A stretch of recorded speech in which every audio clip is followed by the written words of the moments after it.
All right, we are live doing our first ever Strickland the Run.down free agency special. We are about less than 30 minutes away, or actually 20 minutes away from free agency kicking off. I am your host, FBL Sam, aka Samuel. I got with me Jeff, aka Frank Barrett 119, and I got with me Schwinny Poo, aka Schwinn. Big news. Big news that dropped today, of course. Jalen Brunson signing that $110 million 4-year contract. Um, I mean, this was like the most anticlimactic Knicks free agency moment ever, I'd say. But we got our guy for the first time in a while, the number one guy that the team was pursuing. We did what it took to clear out assets, and we got our guy. How are we feeling? Schwinn, want to start us off? I am thrilled. I'm happy. I think it was a good signing. I'm on the record of saying this. Like, I think personally, if I was running the team, I would have just ran with quickly and gone with that. But I think Brunson's a really good player. I think he showed in the playoffs that he's more than just a guy that can play off of Luka. And more importantly, he's a guy who proved that he can stay on the court and thrive against playoff defenses, against playoff attention. And does he have stuff to work on? Yeah. Like, I think he's got to improve his, I don't want to say his 3-point shooting, but his willingness to take threes off the dribble, just pulling the trigger basically, and comfort with that. But like, if he does that with more usage, with more minutes, like, I think he could be a really good player. He's an elite 2-point scorer, like flat out in the league. You can look at his numbers, put him up against anybody. I think he shot 72% at the rim for his career, if I'm not mistaken. And he finished third in terms of field goal percentage on drives last year for anybody averaging over like 10 drives per game, which I think is a good threshold for high volume drivers. He was behind Giannis, who is good at basketball, and Chris Paul, who has played forever. You are signing him for the prime of his career. So 4 years, 110, that takes him from age 26 through to age 29, basically. So 26, 27, 28, 29. Those will be his years as a Knick. And that's great. Like, that's basically what you don't normally get good deals in free agency. I do think this has a chance to be a really good deal, and quite frankly, value. Yeah. There's really three sides to this deal, and we'll get into all of them together. Hey guys, breaking news. Tim McMahon just reported this. The Mavericks and Bucks are expected to aggressively pursue center JaVale McGee in free agency. Oh, man. Thanks for the update. All right, let's reset here. Yeah, there's really three sides to this in my opinion. There's Jalen Brunson the player, there's Jalen Brunson and how he fits with our roster, and then there's Jalen Brunson the contract. The player is everything Schwinn just said. He's really good. People are a little bit worried about his defense, but if you watch the tape, he's actually a really smart defender. He's limited because of his size. I don't think he can ever really be a good defender. But I think with Tibbs, Tibbs' biggest strength is getting guys in the right spots and getting them to play.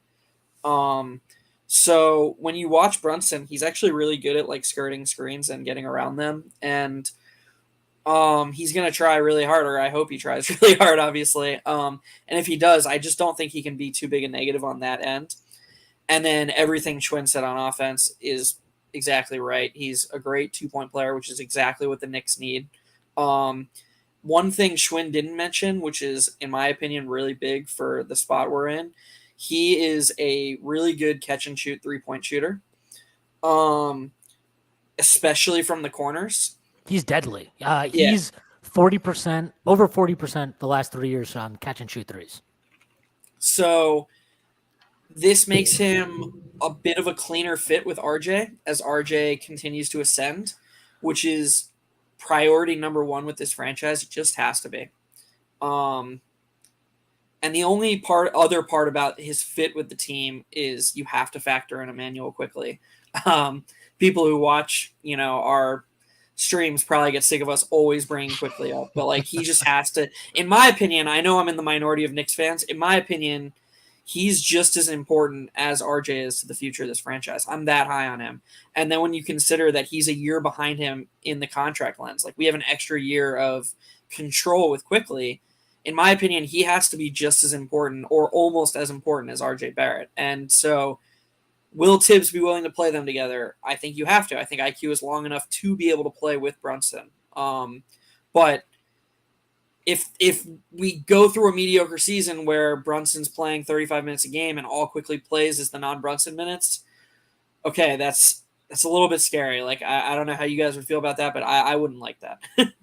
No, look, I think they got to move Rose. They got to move Rose or they got to move Evan, because even like if they move Evan, I know that Tibbs will still he'll find like because he'll be fine using combo guards together if they don't have Evan, right? Like he'll be fine with that. But if you give him Evan and he has Rose, there's no way Quickly's not going to see enough minutes. He might get like 22 minutes. He might find 22 minutes for him, but he's not going to see 26, 27, 28 minutes. And that's what you want for him in year 3. Like even if he doesn't start, you want that expanded role, right? So like one of those two guys has to go. It's not because like I'm desperate to move their contracts. It's just a matter of like opening up minutes for these guys. For me personally, I would, if I had to do it, I would prefer to move Rose just because he's older. And I personally don't think with Brunson here now that we need the penetration, like the dribble penetration stuff that he provides. I don't think that that's as much of a need now. But like either one, you know, if there is a team out there that's like really wants Evan, cool, go for it. I'm cool with that. I don't think you can ever say Here's the leader of the Brunson brigade over here that just joined, Tyrese, aka Scary. That's the one brigade that he's the head of. That's good. Yeah. I fucking won. What did I say? I've been saying this for a year and a half now, and it's finally fucking happening. This is my victory lap. You're gonna let me have this, all right? How long have you been saying Julius Randle is good for? I've been saying Julius Randle is good for 2 and he made an all-star team, so we're up. Anyway, we'll be up again next year, though. We got it. It's all right. I just want to say one more thing about the Brunson contract. For any Knick fans watching, you're going to see a lot of people, especially non-Knick fans, who heavily imply that the Knicks are going all in, and it could not be further from the truth. And I just want to like assuage any like person who's like, oh God, we just went all in for Jalen Brunson. All the Knicks' flexibility, all their assets remain. Like we have a bunch of players still under 25. We have a bunch of picks. This Brunson contract is very movable in the future if it comes to that. This is not an all-in move. This is a staying flexible and staying competitive move and just slowly building. So you know what's an all-in move though? Fucking KD and Kyrie free agency and fucking trading for James Harden and not having anybody on the team a year and a half later. Turn me the fuck up. Oh, this is a great Tyrese, we're gonna get to that in a minute. We're gonna get to that in a minute. Do you want to run your victory lap before we get to some comments? Yes. Tyrese's victory lap's gonna suck because I already gave him credit on the pod and now I have to listen to him fucking run a victory lap. Yeah, I listened to that pod and I was like, yeah, I'm fucking right. Anyway, what the fuck did I say? I've said it before, and people were like, "Oh, you're fucking crazy." I'm not. I'm not fucking crazy. I know what I'm talking about. And Jalen Brunson is the Knick, and everybody who thought otherwise, like, "Oh, Cuban has money." You thought Cuban was going to pay the tax for a minority? Come on now. Come on now. He wouldn't even do it for a Canadian. Why is he going to do it for a minority, right? Like, what are we doing here? Like, South African. Come on. Like, Cuban was never going to pay no fucking tax, bro. If there's one thing Cuban does besides fucking think he's a goddamn genius is not pay minorities and people when he needs to pay them. And now Luka's going to be playing with fucking Dwight Powell's second option. Hey, that's life. Meanwhile, Jalen Brunson is going to be flourishing on the Knicks. All-star season soon come. This is a great day. This is a great day. And next, we're on the fucking KD and Kyrie fucking deathmatch. I don't know. I just got off work. Anyway, yeah, KD and Kyrie fucking. I saw that shit. I just started dying. I just saw it. I saw it, bro. I yelled. I was like, no fucking way. He just requested a trade. All right, let's get to some comments. We got Christopher Vieira here says, would y'all support a Brunson IQ starting back? Yes. I will start anything. Lineup. I'll fucking support anything that involves Emmanuel Quickly. Yeah, that's how I am. Like, anything that gets on the court. Play him at Yeah. the 5. I think he's like one of our better rim protectors. Play him at the 5. He really is one of the. That's exactly right. He's one of the 3 best rim protectors on the team. It's insane. That's wild. There you can't go wrong. Well, excuse me, you can go wrong if you choose Fournier. But you can't say Brunson IQ is like, who would be against that? Of course you're for that.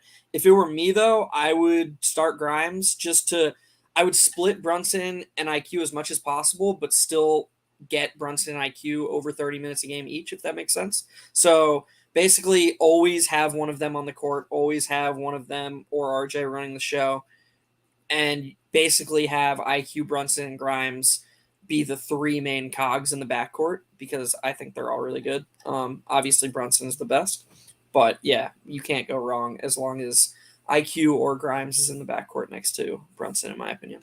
I agree.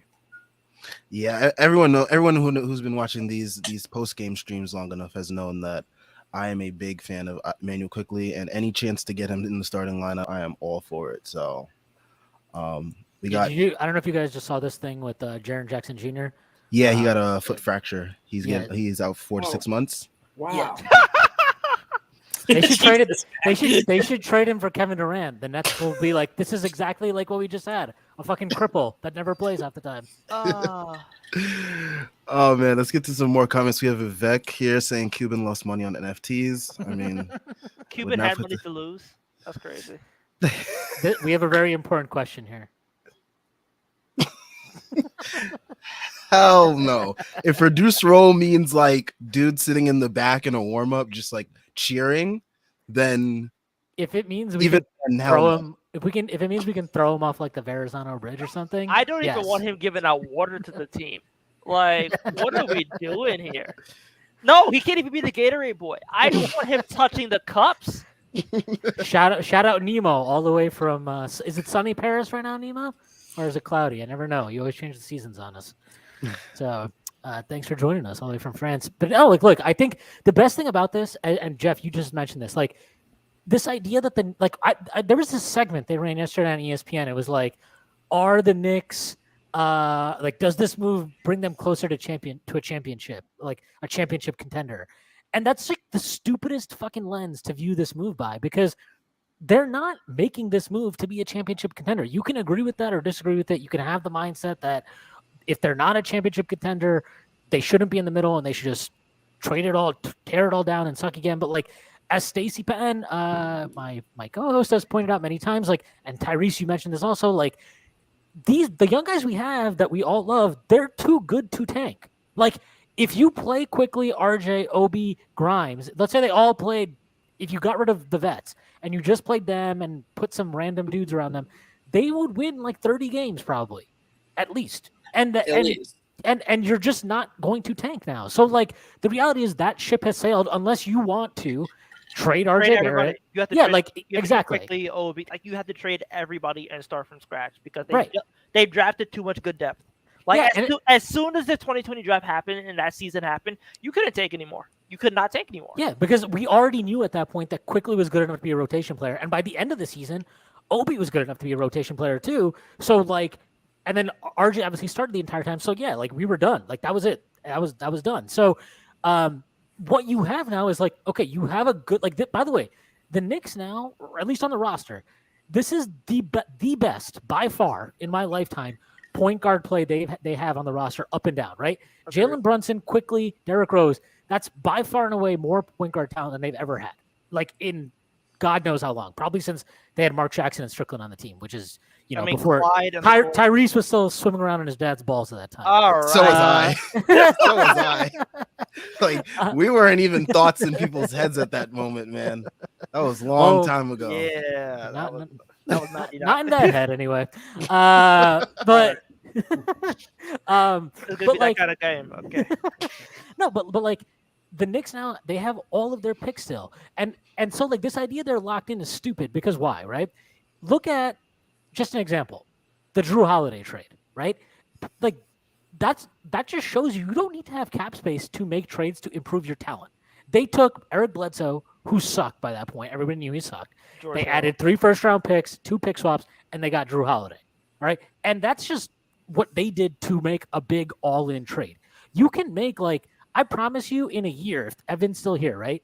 You attach one of those first-round picks to Evan Fournier's expiring contract, you could probably find a similar $18 million player that's an upgrade on Evan Fournier, right? Like, these are the things you can do with the picks you have. The thing is, what they're probably going to do is, like, that's why Evan's going to stay in the team this year, because, like, the whole point of Evan is that he's going to be a big $19-20 million expiring that you could throw at the trade. Like, unless they can get a similar contract and a pick or something like that, I think they would do that. But yeah, I agree. But it's like what happened with Danilo Gallinari for the DeJounte Murray trade. It's basically like literally just having big, medium to high level salary and a couple picks will get you into the door of a lot of different teams. Like, that's why they keep Fournier. Like, you could keep Rose. Like, say you keep Rose next year. Rose Fournier is going to be like $32 million. Like, throw in like your 6 picks or whatever because you could afford it, and like you could get a star if you wanted to. Hell, they could get KD. They could realistically get. They probably are like one of the only teams in the league who have like a realistic chance to get KD. No, they don't. They don't have a realistic chance to get KD. I mean, obviously, because like they're fucking. Wait, what team are you talking about, Tyrese? Us. Oh, us? I mean, the Nets will never trade it. The Nets will never negotiate with us. They'll never do it, but like, will the Knicks have enough capital to get into the conversation if they weren't in New York? Yes. So, yeah, like literally, so they are prepared for a that brings us. So that brings us to our next topic. I mean, do you guys think Rich Kleiman's watching this stream? As a diehard Knicks fan, don't you regret not coming to the Knicks? So KD requested a trade today. He went straight to Joe Tsai, which is like hilarious because he just was like, "Fuck Sean Marks." Like, this dude holds no weight in this front office, and like just went straight to him, which is hilarious because Sean Marks didn't know, and he ended up trading a first-round pick to Utah for Royce O'Neal. I forgot about that was so. That was so. So I went. I like scheduled to go for a hike today before free agency started, right? Because I was just like, I don't want to be around my laptop. That's why you're dressed like a suburban dad. Yeah, because I went hiking in a polo. You fucking loser. I wouldn't put it past you, bro. I've seen your chest here, bro. You're literally like the whitest black person. Shut up. You're not talking. I've heard your customer service voice. You're not calling me white, bro. No way. But like, so I'm going hiking, and I'm listening to Tyrese's mailbag that he hopped on with Drew for, and they were answering my question was, could anything have gone worse in the 3 years since the Nets signed KD and Kyrie than they have?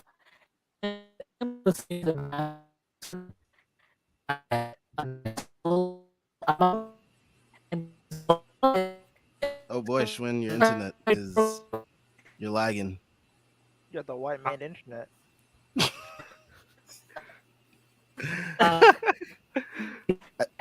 Schwinn, you still there? In spirit. He got no internet. I'm about to cook his ass. Come here, bro. It's also frozen on an amazing still of him. Schwinn's like stuck in the Matrix. So while Schwinn's stuck in the Matrix, I think he was referring to Tyrese's mailbag. Tyrese, do you want to go into further detail of what that question was? I don't know what the question was talking about. It was the question that you asked about could anything have gone worse in the 3 years for the Nets? Oh no. Like no, literally they thought they had a contender, and then what happened was KD tears his Achilles, Kyrie plays 20 games. And then afterward, they trade for Harden the next season. Kyrie goes on a sabbatical. KD injures his MCL, I think.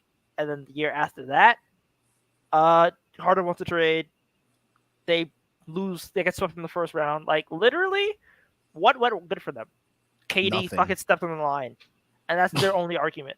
That's literally going to be the greatest what if in history because nobody fucking cares about that team anymore. Like it's not a what if though because the shot wouldn't have went in if his foot was further back. Like I don't understand. Like or you can't like have it both ways. Like you can't be like, what if he moved his foot further back because then the shot wouldn't have been the same, even if it's incremental. You can't just assume it would have gone in. That's like the most annoying hypothetical to me in the world. It's like The hell are you guys talking about? Yeah, and even in overtime, he had plenty of chances too, which is hilarious. Yeah, the Bucks scored 2 points. The They over. scored 2 points. All right, all the news is coming in. First signing is Malik Monk is going to the Sacramento Kings, which is right. Here we go. It's 6 p.m. yeah, Here, boy. y'all. Kings are making moves, baby. Devin Booker signing an extension. Jokic signing an extension. Jokic signed a huge. Jokic, sheesh. DeAndre Jordan is going to the Nuggets. No, come on, stop it. Yeah. Yep, they had me, then they lost me. Denver is not going anywhere. Nobody cares anymore. I mean, they even had a trade the other day of Isaiah Hartenstein. Where's he going? Oh, Isaiah. All right, so we got Isaiah Hartenstein. Yeah. 2 years, $16 million deal. Whoa, So- that's nothing. Okay, that's Okay, fine. Holy yeah. cow. Rest in peace, Jericho Sims' career, by the way. They were like, yeah, we don't. care. Schwinn is back just in time. Schwinn, I you're back disagree with just that. in time. I disagree. I disagree with that, Tyrese. 2 for 16. I think we'll see Sims next year. No, you won't. Bradley Beal's back with the Wizards. What a Yes, surprise! for the picks, What a baby. surprise! How much was he got the full max? Was it 5 years, 256 or whatever? 251. Yeah, And Devin Booker is getting a 4-year max. Yep. And Malik And Monk is going to the Kings. Jokic got a 5-year max. Damn, bro, I wanted Jokic. Dude, how is DeAndre Jordan still getting fucking contracts? It's insane. I said the same thing. I don't understand. He has like pictures of someone. Who is his agent? Oh shit, we got Hartenstein? Yeah, we got Hartenstein. All right, so Interesting. like quick reactions to Hartenstein news. How do we feel? I watched I a ton love of it. Clippers I games love it because bro. of betting reasons, so I got to see a good glimpse of him. I know that he can like somewhat space the floor. He's a little bit of a different mix of a center than we've had in past years. So how we feeling? He's fantastic, dude. He's so Yeah. good. I'm surprised 8 million was his market.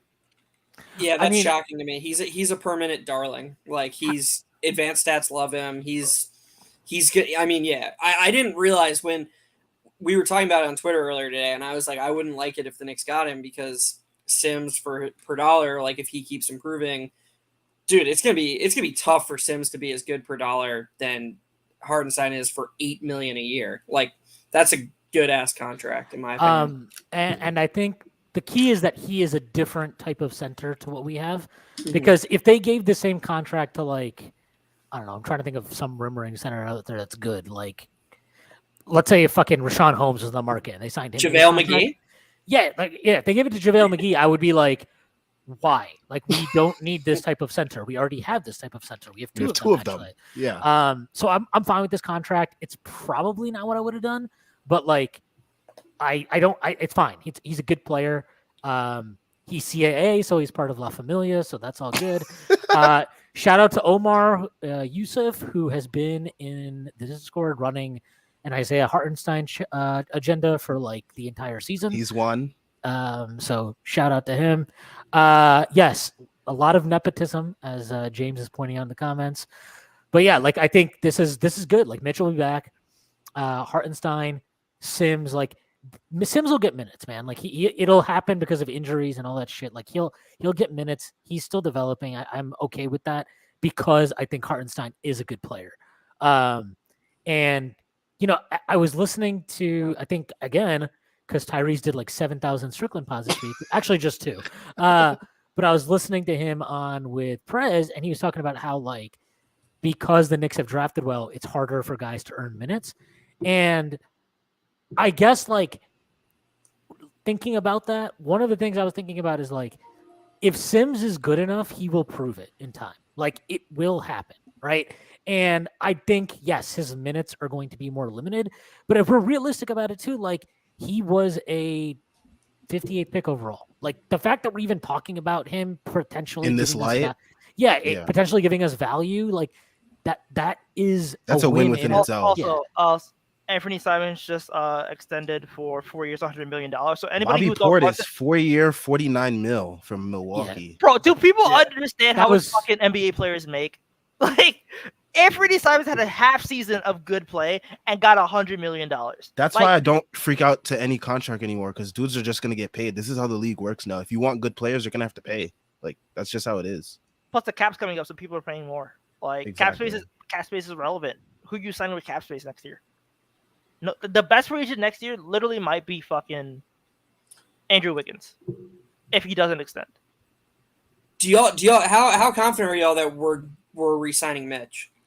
I Very would feel pretty I'm confident about I'm it. pretty confident based on all the reports and like the market of centers right now and like. I mean, what also I would teams say are- this. Also, like Jake Fisher, he was the first guy to report this Hartenstein thing. And yes, I know that he did initially. report that Brunson wasn't gonna Yeah, join but us. but then like he changed course because Right. after the draft, everything Right, really shifted. So he got the Brunson thing, he got the Hartenstein thing, and in the same piece today, he talked about 460 for Mitch is what it was reported at. But like the verbiage on it was interesting. I think that's going to come in as 460, but actually be like 448 or something like that, with a lot of Yeah. incentives baked in. Yeah, it'll Might- be incentive based. It'll be Yeah. like the Robert Williams contract where Robert Williams got like 454, but it's really like 450. Rare RJ Barrett Twitter post, eye emojis at Jalen Brunson 1. Let's go. Wow. He's happy. Is there any word on the Hardenstein contract? Is it just straight 2 for Or- 16? Or, yeah. or is Yeah, there it's 2 for 16 fully Fully guaranteed. no options or anything? No, No, it doesn't seem so. No. I think that's fine. Yeah, it's a pretty good It's solid deal for a it's backup $8 center. million. Like He's been pretty durable, I think, right? Through his Yeah. career. yeah, Yeah. So like He this hasn't isn't- played much though because he's been like third string center in a bunch of places. The Clippers was his first stop that he actually like legitimately got real minutes. And one thing that's good about this contract is if you're thinking about it as an asset, if you're trading this to another team at some point, it will come with early bird rights attached, which is big because that allows them to give him a competitive contract when it expires. So if you're like Milwaukee, right? The reason they can give Bobby Portis 4 years, $49 million is because they Bird have early bird rights on him. So if you trade Isaiah Hartenstein to a team, this was like if they trade him to, I don't know, let's say the Lakers somehow don't completely suck next year and want a center, this would be valuable to them because they can go over the cap in a competitive way to keep him. Also, I want to say real quick the Hartenstein deal. First of all, I fucking love Isaiah Hartenstein. He's been great, but also gives us like He's a parlay respecter. So like yeah. Okay, is Daryl Morey is legit just he's signing like Rockets? rebuilding the 2018 Rockets. That's why I just laughed because I saw Also- Daniel House and I saw PJ Tucker. Yeah. Oh, real He's quick. legitimately trying to rebuild the 2018 Rockets. So on yeah, back to the Sixers. Hartenstein thing. It's a different look at center. Like it's a different look at center that we've ever had before because like it's a passing center. It's a center who does stuff on the short roll. Like he averages 2.5 assists last year. So like it's a good look for center, and I definitely think it shows that like what the Knicks understand. Rim protection 24/7 is not. It's good, but like it's not as optimal as it can be, especially given the team that needs more ball movement and needs more passing. So I like the fit. I like the direction the front office is going. Also, the Brunson contract came in for 104 instead of With 110. incentives. So like again, Julius contract, same thing. Like Is Hartenstein? He's what, 25? 20. Yeah. Oh, 24. Yeah. So like this team Fits the is timeline. fucking young, man. Like Young as hell. if you just the oldest guys on the team are Rose. Julius, yeah, Evan, Rose, Fournier. and Taj. Yeah, and Taj is probably not here yet. He will be signed at some point. I'm He sure. will be. They have a room exception. They have the room exception. They'll sign him. Yeah, I mean, I think what they're going to try to do is they must have kept a little bit of cap space open for Sims, though. I'm almost positive of that For because they can. Hartenstein. Well, no, but they also have to have kept room Convert open for Sims, Sims, right? Because I think he signed a 2 year, 2-way. yeah, but I think they'll take this opportunity to sign him. If he has a fucking agent that cares about him at all, they'll make sure that he gets like a real contract right now. And all the reporting has been that they would want to do that. So like sign because they can give that 2-way to Keels. I think what they could do is like room exception, like give part of it to Taj, part of it to But you can only go 2 years then on Sims. If I you mean, if you use cap space, you can give him like 3 years, 4 years, whatever. I'm almost positive they will do that, and it shouldn't be hard because I doubt he signs for more than 2 years though. Because the thing is, like, they probably want him. Like, he probably wants to hit the market after his 3rd year. well, we're So, already, it might- but you're already doing him a solid by dumping the last year of the 2-way, right? This is like so it's like, okay, we will not have you on a 2-way for the 2nd year, but you have to give us 3 years in the contract. I think that's what back, that, Bamba true. back to the Magic. Sorry to interrupt. Oh, 2 for yeah. 21. Biombo? Bamba, No. Bamba. Oh. 2 for 21. 2 for 20. What do they even do? They're just like stacking all the 7-footers. But the other thing too with the so the room is you can only sign him for 2 years, and I think that they will just like continue to pay into the Taj Gibson slush fund and just give him the room exception again this year. But yeah, I think we'll see what the Mitch contract is. I don't know if you guys follow this kind of stuff, but the DraftKings odds for Durant to Philly are like flying up. Like they're way. What does Philly have? I don't know. I like to pay attention to the books now because the books they kind of like I noticed that like Duran's odds to us like they skyrocketed out of nowhere. Remember when like, Ivy's right odds to us before- skyrocketed? To what? To us? Yeah, Ivy's odds skyrocketed like. And another thing that skyrocketed was Bankero, his odds before draft night. It like they jumped for him to go I'm number honest, like, one. what the fuck did the Sixers have? Like, it had to be Maxey. It would be Probably Matt. is It would be Maxey and Tobias Harris. Tobias okay. Harris. No. So did you see? I mean, this is what Haynes has 104 for Brunson. Yeah, we see. Yeah. Yeah. Okay. Like we assumed it's probably like the 110 is probably like incentives if that was going to be the case. All-star So- incentives probably. Yeah. Tyus Which Jones is- to the Grizzlies because he had no market. Oh man, I hope Tommy Beer's okay. Darn it. He's probably having a stroke right now. I did want to point out this fun fact that Lawrence Israel posted here from Fred Katz on Twitter. Fun fact on Isaiah Hartenstein, opponents shot only 47.5% on dunks and layups this past season when Hartenstein was the closest defender, the second best figure in the NBA. So, Wow. Yeah. I mean, they still prioritizing rim protection as well in the big man department. A positive Cats tweet is wild. Yeah, I remember seeing that throughout the season, watching Clippers games. I remember them talking about his opponents at the rim percentage, and I mean the eye test kind of checks out. I'm not going to claim that I've watched a ton of Isaiah Hartenstein clip, but just from watching Clippers games, he does seem to like have good feel around the rim, and just like he has a good length body combination, and just I can see him being a good rim protector. I also think the spacing thing is kind of overstated. I mean, he took like 45 threes last year. Like, I don't know. I mean, I would love it if he just showed up next year and started shooting threes and we were going 5 out running or 4 out running pick and rolls with Obi and stuff like that. But I don't know. Let's pump the brakes a little bit on Isaiah Hartenstein floor spacer. Yeah, the floor spacing I don't think is going to be big. Hartenstein's not going to space the floor. Like, maybe he'll take a mid-range jumper once in a while, but like it's Noel spacing. But like he'll take a mid-range jumper and hit it, but it's not anything. Ooh, Joe Ingles to the Bucks. Damn, Oh, wow. that's a fucking good deal. Damn. Is it a good deal? Like, what if he comes back and he's like what, 35 coming off a torn ACL? I don't think this is a good deal. I think this is just like they have no market. They how much is it? Minimum? I don't know. Is it a It'll probably be a minimum? minimum.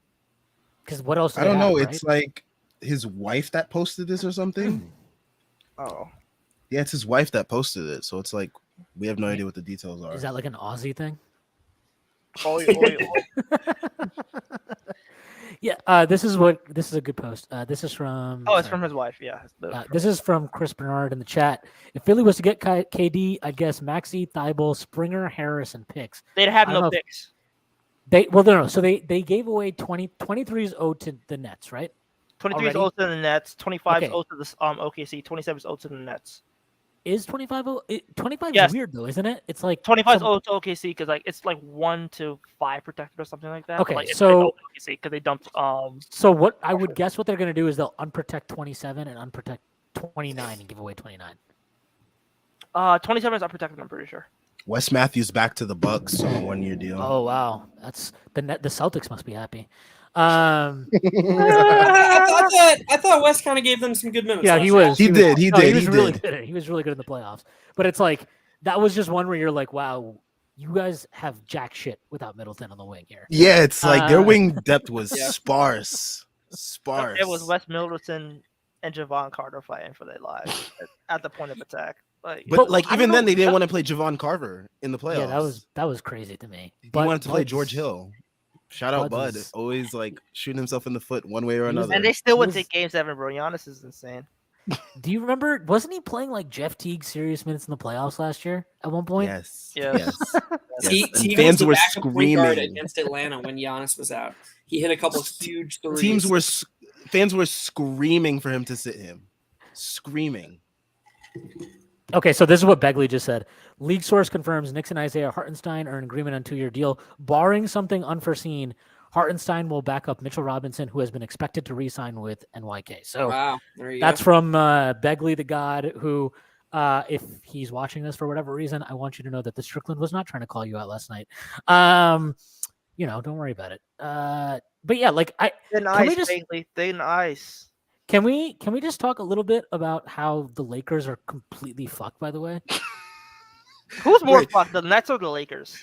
I feel like we didn't do enough like dancing The on Lakers the Nets' graves because like free agency like just started flooding in, but like The they're both Lakers equally screwed. The Lakers are more fucked though, because the Nets will get a haul for KD. They will get like something that is promising. You know what I mean? Like They signed Davian Jones though, bro. They Who did? say the Lakers, Seriously? Oh, Javon Carter back to the Bucks. Okay. so he will never play. You got the whatever the dude's name is, the LeBron's friend who works for ESPN or whatever. He's on the Windhorst? show. Yeah, there it is. He was on the show like 10 minutes ago, apparently pitching Kyrie and KD to the Laker trades. Like, all right, buddy. With what? AD? Yo, Hope Windhorst needs to like streams give it and up. prayer? Man. Yeah, Windhorst I needs to couldn't give even- it up. Well, you are in the state of prayer, Texas, in Tyrese, right? Texas. Yeah, God bless. Dude, them. he wrote some like my next chapter column when he was gonna stop covering LeBron. He's like, I'm gonna start covering other stuff, and they gave him a whole article for it. It's like, who the hell does he think he is? I mean, like, I think the Knicks are probably pretty much done here, right? If they they're going to re-sign Mitch, and at that point, it's just we'll see what. Like, I don't think even if they trade Randall or Fournier, I don't think either of those moves would happen for a little bit because Yeah, because I think everybody's waiting for the KD domino to fall before they start Yeah, making and- any moves. Yeah, and I think like you just want to see like generally the stuff you'll see like all the big free agent stuff fly, right? And then there are teams that are left with nothing and they have to figure out what they want to do.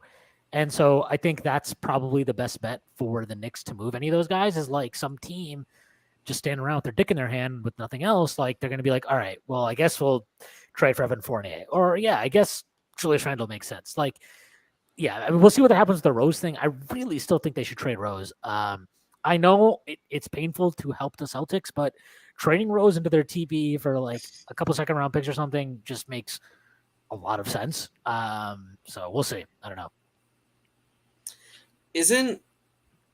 I mean, I don't want to be like an optimist, but there have been rumblings about trading Randall. Isn't that still somewhat likely? Or isn't there still? Yeah, it is. I think. Better fucking not be. You're so stupid. Shut Dude, up. it's like seriously. Dog, what? Dog, What do you like? If they traded Randall, this would be the greatest offseason of all time, bro. Okay, Like, I can't even stop the act anymore, bro. Okay, it's been like 3 months. I can't do it anymore. I mean, look, if they do it, they don't. I don't really care.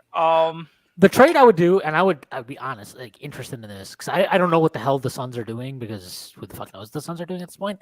But like, would they do like Randall for Crowder and Saric or something like that? Like, I would gladly do that. I would Probably. gladly do that. I would Also, happily do that. Chris Boucher's getting 3 years, $35 million. Who is Chris Boucher. from the Raptors? Yeah. Like the Raptors are giving him that? Yeah, That's fucking bananas, man. I would do Wow. that. bro, for Dude a needs a backup protein center. shake before. For Like, a backup center, no less. That's crazy. They didn't even play him like that. His game is he had one insane, by crazy the way. game in the playoffs. I think that's what like convinced them. They were like, you know, He's- we're gonna pay him. He's not even gonna like- start next year. He's just a crazy player, like just a very odd, interesting player to watch play He basketball. built like he off a Bug's Life and somehow be like wetting you up with threes every once in 10 games. Yeah, it's just shoots like a fucking trebuchet. Like it's Yeah, kind of Pres- weird. he shoots like Prez in the open gym. It says Zach LaVine will take his time with Okay. Wait. decision. Lou Dort got 5 years, $87.5 million. Dude, what? I don't want to hear people talk about the fucking Jalen Brunson contract ever again. What? Dude, who do people think Lou Dort is? Lou Dort is embezzling money. Is Lou Dort an NFT? Lou Dort is That's so much money. Holy cow! It's also 5 years for Lou Dort. That's I, crazy. I guess I'm alone here. I actually really like Dort, but that's so much money. Bro, for I him. like I like Dort, but I Dort. like Dort at like 50 million, maybe. Yo, Right. you know what? They did this once before, right? But for a much worse player. But like going 5 years for guys like this is almost always a mistake. They went 5 years. Remember, they traded for Kyle Singler, and then they went 5 years on him. Like, there's no reason to go 5 years. Bro, that contract Lou is Dort. insane for Lou Dort. The family What is fed, the bro. hell? John Rivers the only one happy about this contract. I mean, as a just a like similar one. I mean, Fournier signed a 5-year, 85 deal with the Magic when he was a restricted free agent, and I think the Magic fans hated that contract for a while, not because it was like so bad in terms of like what it was worth within an individual season, but it's like if you're a team acquiring that, it's like, do you really want that on your books for 4 more years, 3 more years? You know what I mean? Like that's a That's long nuts. ass time. that's a and- nasty contract. It's the same reason. It's why like Norman Powell, people are like, oh my God, the Clippers got him for nothing. They didn't get him for nothing. They got him because they were willing to take him for 4 more years after one season. Like But he's that good, has- though. That's the difference. yeah, but like it's 4 more years. Nobody wants fucking role players for 4 years, like on a 4-year contract, man. Nobody wants that shit. You know, like Yeah, you don't that's sign role players to insane. that contract. That's a fucking crazy contract. And it's not because Lou Dort's a bad player. He's a good player. He's fine. But he's definitely overrated because of that bubble performance against James Harden. That game 7 really put him into the fucking stratosphere of overrated players in NBA history. They had My that man God. thinking he was fucking Marcus Smart. You better stop it. It's a Yeah, like contract- Terry said, I don't want to hear anyone ever say anything about the Jalen Brunson contract ever again, bro. We just seen Lou Dort just like steal like $30+ million than he was originally supposed There's to get paid, a- dog. Like, what the fuck is going on out here, man? There's an Italian source here saying this is from David Cinoletto, who's an editor for La Gazzetta dello Sport in Italy. He's reporting the Wolves are offering Danilo Gallinari 1 year, $10.5 million. Gallo has several contenders asking about him. Gallinari, another guy who just consistently gets the bag, dude. What a fucking Hey. stud! hey, respect Gallo. I said what a stud. Also, this is a Maps reporter reporting this. So ask the Maps source, how is this not tampering? Response, it is 100% a violation. Fuck that. Oh, right. dude. Yeah, we never got onto the tampering thing here. So me, Schwinn, and Jeff, before we got on, we were kind of discussing about like why we think the Knicks won't get charged with tampering. My number one reason, of course, why the Knicks won't get charged with tampering is this was not a sign and trade opportunity. All the tampering charges that we've seen in the past, with whether it be Lowry and the Heat and the Toronto Raptors, or it's Lonzo Ball, the Bulls and the Pelicans, or Bogdanovich, which didn't go through, between the Bucks and the Kings, they were all sign and trade opportunities, and you can't operate and like negotiate sign and trades before the moratorium opens up.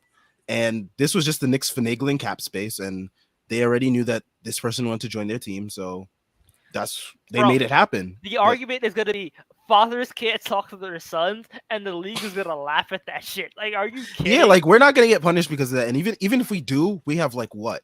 How many second round picks to spare? We still have 2, but like it's not even the point. What are they like? There's nothing about this that's illegal. You can't. The Knicks cleared cap space. That's what they did. It doesn't matter if everybody knew they were going for Jalen Brunson, because you know why? People know other teams' fucking free agent targets all the time. Like everybody knew, this was reported multiple days in advance, around the same time the Brunson contract came out, that PJ Tucker was getting 3 years, $30.5 million from Philly. Everybody knew that. That was reported for multiple days that he had bounced from. He was leaving Miami and was going to Philly. Okay, if that's not tampering, then Jalen Brunson isn't tampering either. It doesn't matter what you do. Like the Knicks cleared cap space. Okay, I'll tell you this: the Knicks cleared cap space. They have to make proactive moves to get Jalen Brunson. Right? That was how it was telegraphed they were getting Jalen Brunson. Philly did nothing. They couldn't do anything until free agency started to make a move for PJ Tucker, because they couldn't clear cap before the free agent period started and all this stuff. So the only way somebody could have known is what? oh wow, they were tampering. Like that's the only way. So it's bullshit. You can't have it one way and not the other. This is not a sign and trade. This is not a restricted free agent who immediately agrees a deal 5 seconds into free agency with another team that's capped out. Like it's bullshit. Like literally, again, the argument is literally, my father can't talk to his son. Like, bruh, I mean, like it was like they said. Berman said something earlier about how Rick Brunson said that like Jalen wanted to play for the Knicks this whole time. It's just a matter of them opening up the cap space. But like even then, that's still not tampering. Like that's just a father knowing what his son wants. Like it's like literally you're saying, okay. I mean, we know the chain. It was basically Rick Brunson talks to Jalen, Jalen talks to Rose, Rose talks to his son, right? We know the chain. But like the argument is literally, hey, all you need to say is, hey, and I did not talk to my son in official capacity. I talked to him as my son. My son is my own man. That's all he has to say. My son is his own man. And what are you gonna, unless you have like texts, and obviously I assume the Knicks aren't stupid enough, like with Leon Rose, especially knowing how tampering works, to not get hit with tampering charges with this shit. Nothing sticks. Nothing's gonna stick. Larry Israel, who I assume this is. My favorite thing is how 87.5 will be praised as a good deal soon. It will. It's Sam Presti. That's fact. 100%. Whatever Sam Presti does is 100% is like boing boing. Is like blessings to God's ears from man's lips. That's what it is to NBA fans. Yeah. And also I want to say this about the Brunson thing. Like everybody's talking about it from the Knicks angle. Like there's multiple things that are bullshit about this. If Brunson had re-signed with the Mavs at $100 million, everybody would be like, great contract, great move. They by kept the their Mavs. core together. Yeah, great awesome job. all this shit. So it's fucking disingenuous to call this contract some like crazy. People were like, the discourse about this contract was insane to me. And like this is not fucking Tobias Harris has never made an all-star team. The guy's making what, $35.5 million. Gordon Hayward has been washed this fucking John Collins. Yeah, there's so many bad contracts out there. So that's bullshit. And then the other part of Kyle Lowry's in more AAV than fucking Jalen Brunson. Yeah. Bro. And the other part of this is this. This is all entirely Dallas's fault. This is entirely the Mavericks' fault. They could have extended him last summer. They decided not to. They had another chance to extend him before the deadline, and they passed on it because they wanted to keep the option open of trading him. They telegraphed that. That is on them. Do you remember what that was for, Schwinn? 455, 456. 4 for 55. Yeah. Fuck so that. They turned down the opportunity to do that. Okay, that is on them. They could have kept their asset. They just wouldn't have been able to trade him at the deadline, but they could have traded him this offseason. So that is fucking stupid asset management on their part. On top of that, after they finished the playoff run, throughout the playoff run, whatever, every time they asked Mark Cuban about it or Nico Harris or one of these guys, what did they say? Oh, we can offer him the 5th year. We can offer him the most money. He's so important to us. Blah, blah, blah, blah, blah. By the way. Yeah, blah, blah, blah, blah, blah. They said all this bullshit. And guess what? When it came down to it, they were not willing to pony up. And they were stupid. They telegraphed to the Knicks, we are not going to work a sign. We will not be cooperative in a sign and trade for you. So what does that do? Okay, you leaked that out in the public. You made it obvious you were not going to help New York in any capacity. So you made it very clear to the Knicks, if they wanted Jalen Brunson, they had to clear cap space. And that gave the Knicks an extended period to do it because it gave them the draft. It gave them the period before free agency. And if they needed it, it gave them to start a free agency. The Knicks handled their business. They cleared the cap for him, and they put themselves in a position to make an offer that was going to punish the Mavericks deep into the luxury tax. The Mavs were not willing to do it. And guess what? Mark Cuban is a fucking billionaire. I have no sympathy for him. If he doesn't want to spend the money, the man hasn't spent luxury tax for 10 years. I promise you he's been running a fucking profit on that team that entire time. And his asset has been appreciating greatly, I'm positive, the entire time. So if he doesn't want to go into luxury tax to keep the second best player on a Western Conference Finals team, that's up to him, and that's fine. That's fine. But he didn't match the offer the Knicks gave, and he wasn't willing to top the offer the Knicks gave, and he never was willing to pay top dollar for him. That's on him. I have no sympathy for him. I have no sympathy for any of these Mavericks blog boys and fans that are crying, oh, the Knicks are tampering. Oh, the Knicks are tampering. You fucking shit. You're a fucking loser. You traded for Kristaps Porzingis, and part of the collateral damage that fucking trade has done is this. Part of the collateral damage of that trade is this, because part of it, I promise you, is they did not want to extend Brunson because it would have put them much less into the luxury tax, because they had already signed out a bunch of fucking stupid extensions last summer, like our good buddy Tim Hardaway Jr., bless his heart, who got 4 years, $72 million. What's the Nick? Always the Nick, baby. Yeah, great. I love him. And that's that. Like, they are fucked. They gave away their best draft capital to trade right then. He sucked for them. They traded him for Spencer Dinwiddie and Davis Bertans. Their cap is out of control. These are the consequences of terrible decisions made earlier in Luka's career. They traded Seth Curry, who had a great contract, for Josh Richardson so that they could get a pick, which they used on Tyrell Terry, who was out of the fucking league after one season. You make shitty decisions, guess what? It catches up to you. They can go fuck themselves, and I have no sympathy for them. And Mark Cuban is a fucking turd.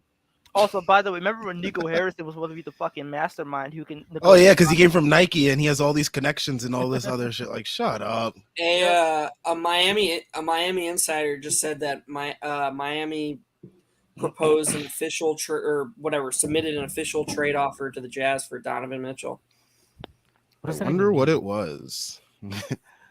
No more info, but that's all it says. It doesn't say like who it proposed, which like makes me eerie because it's like, okay, like sure, like a lot of people could have made offers to the Jazz about Donovan Mitchell, so it's like we'll see. I'm sure their official trade offer is wonderful. It's they Duncan really don't have Robinson, much that's like really that enticing. Tyler Hero, bro. Yeah, Duncan Robinson, Tyler Hero, and what they have a pick in 2029 or something. Is it 27 they have? 27. So 2027 and 2029? Yeah. I think so, yeah. Do they have 2023? No, they don't. They get to the OKC. They have 2025, right? I believe so, yes. Okay, so they like that would be their Godfather offer. I mean, I don't really know why. I'll say this. If that is their offer, I would be shocked if the Knicks did not immediately top that offer. Oh, for sure. The Knicks are going to top damn near every offer in the league. I am getting crucified for saying on Twitter that like no one say shit to me about the Brunson contract because look at Lou Dort and what he just got. I'm getting like crucified for it. Okay, somehow. So it looks like no, they have their 2023 first, but that's not going to be valuable. And then they have the 2025 first is gone.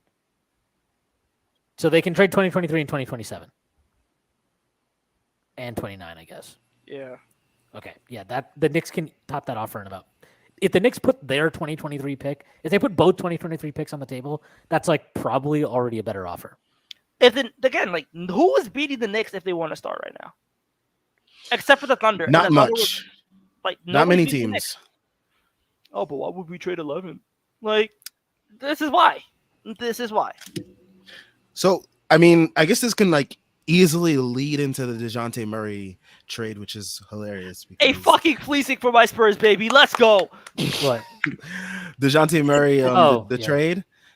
Basically, like a lot of people were like upset of like how we didn't use our picks. They're like, oh, what are we going to use our picks on? What are we going to use our picks on if we don't use DeJounte Murray? There's no way when he's available.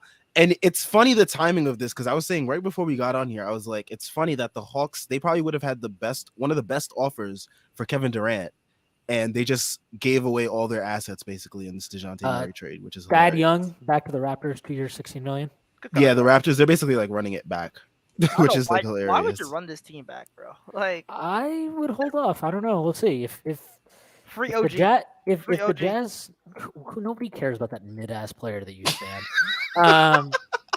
If I'll just say this, I think if the Jazz were to blow things up, or if they just want to retool the deck, I would consider that. I think the Raptors might throw their hat in the ring for Rudy Gobert. Just gonna throw that out there. You think that's why they're just like re-signing all their guys to have contracts? Yeah, true. Might be. So back to the DeJounte Murray conversation. I mean, so a lot of people were criticizing the Knicks for not doing this, including a ton of Knicks fans who, I want to say this before we continue. If you're gonna lose brain cells, we are very sorry for you losing brain cells for watching this live stream. I just want to get that out there. But if you got the reference, you did. If you didn't, You'll soon find out. But anyways, yeah, I just I can't say what I want to say about that person. On the side. I can't say it. but yeah, we apologize if you do end up losing brain cells as a result of our analysis and our jokes here. I just thought it was funny that like people like really want us to go all in for DeJounte Murray, but like look at this, KD is available like the very next day, so it's like you never know how quickly situations are going to change in the NBA, and you want to be able to have the best package available for one of those guys, and KD's like top tier in the league, and that's like who you definitely want to throw all your first round picks in for. So I mean, not throwing it in for DeJounte Murray, Jalen Brunson, RJ Barrett, and Kevin Durant is perfectly fine to me. So I don't know how you guys felt about the DeJounte deal. I know a lot of you felt that it was probably best for Atlanta to do it because I mean the fit between him and Trae Young is a little bit better than it would have been in New York due to all the spacing issues we probably would have had with all the guys that we currently have on the roster. But yeah, how do you guys feel about the DeJounte deal and how it relates to us? Who fucking cares about that team? I will say that I like the player fit for Atlanta. Like I think if there's a team where DeJounte can fit into like an actual contending team, like the type of player that Trae Young is and can be in terms of what he can bring off the ball if he commits to that shit, that would be the type of team. I just personally like I don't see it with him. I don't see this super high upside. I know he made an all-star team. He was an all-star alternate. Okay. Like I'm not trying to knock him because that's not nothing, but that's not like an elite player. And you look at what they gave up. They gave up 2 unprotected picks, 2025 and 2027. They gave up an unprotected pick swap in 2026, which look, I know the Spurs are bottoming out, but we've seen teams can turn around in 3 years time.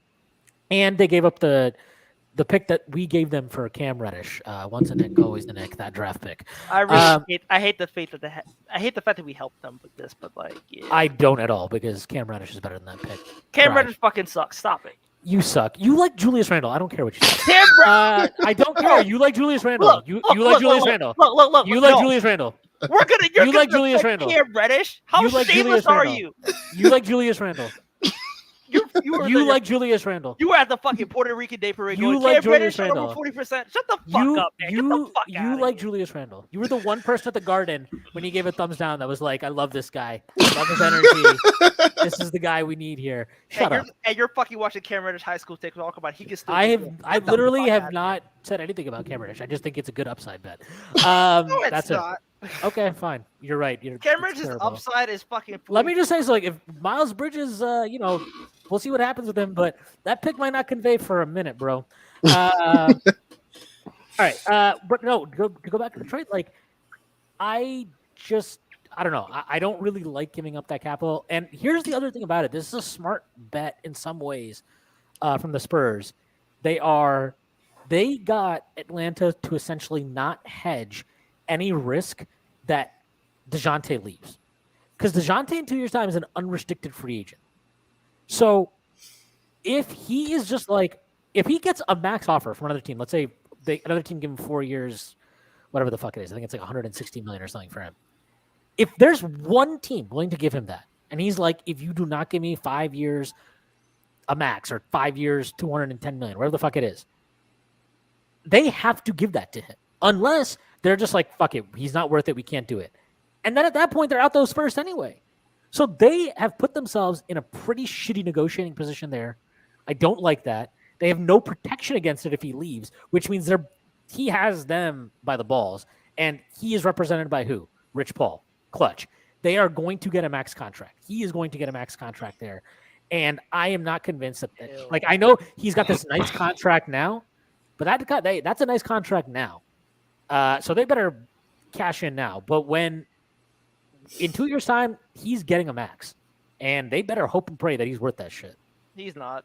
Like the reason why DeJounte worked last year is because A, the Spurs system is fucking fantastic, and B, he got the ball because nobody else in the team could dribble. Like, as somebody who watches the Spurs since I live down here, I hate the fact I have to admit that, but like, bro, he's not that good. He's not 3 first-round picks level good. Like, you give up a pick or two, sure. Unprotected picks, 3 first-round picks, 2 of them unprotected. Come on. Like, DeJounte Murray next to Trae Young, dude, like, what is he going to do off ball? He can't shoot. He cannot fucking shoot. He's built like he's 6'4", 180. Like, the defense is good, but is not as good as it used to be like 3 years ago, let's say. And, like, how is he going to get the ball when Trae is, like, holding it? Like, Trae holding the ball and DeJounte holding the ball, and those are probably like 2 of the 10 highest usage guys in the league. Like, come on. Like, he's going to put up fucking, like, 15 and 5 again, and people are going to convince themselves that, oh, it's just a good trade, dude, his defense. Like, at least Drew Holiday shoots, like, 39% from 3. What does DeJounte Murray do? The Spurs gave up more points when he was on the court last year than when he was off the court. Oh, wow. That's very interesting. Agenda. I did not know that. I found that interesting, and I also found it interesting that they got a higher percentage of rebounds when he was on the bench than when he was. I think he's like a Russ rebounder. Like, he's one of those. He is. Great for the parlays, I will say that. Low leverage rebounds doesn't like actually impact team rebounding, but like the bigs clear out the paint and he grabs the low leverage rebounds. Kind of like Julius, kind of like Russ. Like, oh my God, I got shit on Twitter for saying that Quickly in year 2 was better than Murray in year 4. And that's not untrue at all. So yes, Murray made a leap, but why would we give up 4 unprotected? Are we that sure that Quickly can't make the same leap? They were drafted around the same time. They're the same height. I think Quickly's an inch shorter. They have the same wingspan. Quickly's a better shooter. Like, why are we giving up 4 unprotected picks to put Murray in worse spacing than he had in San Antonio? Like, I like the fit in Atlanta. I tweeted that. I'm not as down. A bunch of floor spaces for him to just thrive in. We have Emmanuel Quickly. If the Hawks had Emmanuel Quickly, I would have hated the trade for them, even with Trae Young. We have Emmanuel Quickly. I don't understand it. Like, we have the weirdest fan base because we have like half of our fan base will overrate the shit out of our players, including me. Like, I'm biased. I love our guys. I'm not going to act like I watch across the league the same. I'm sure another team has a guy like Quentin Grimes that if I watched him every game, I would do a thread on him and be like, oh, he could be Danny Green. You know, like, I admit my flaws and I'm biased and I'm an optimist. So yes, I probably lean higher on Knicks players than other people, but and ain't nothing wrong with that, man. We have these Knicks fans who are convinced we'll never get a good player ever, and nobody who wears a Knicks jersey is ever going to be good, and they just exist to shit on our players. And I don't understand it. They always pop up in my mentions or the Strickland mentions like, oh yeah, Emmanuel Quickly's good, or yeah, Grimes is good. They've done nothing. Like, Emmanuel Quickly. I wonder why they've done nothing. I wonder why. Well, yeah, you can't. Wow, Sharon, I wonder what could possibly be the reason for them not getting any minutes. I don't know. Maybe it's the head coach that's like a total idiot. But according to these people, if they were good, they would get minutes. So it's like this self-fulfilling prophecy that you can't unprove. Never-ending loop. And yeah, it's a loop. It's True Detective. Time is a flat circle or whatever the fuck. Yep. But anyways, all the data, all the advanced stats, every metric points to Quickly being more impactful than Murray through Quickly's second year and Murray's fourth year. Murray made a leap last year. Was it maybe an overrated leap because he was just the best player on a bad team? That's possible. But I do think he's a good player, and I do think he's a good fit in Atlanta. Is he worth trading young players and multiple unprotected first for from the Knicks perspective? Get the hell out of here. No way.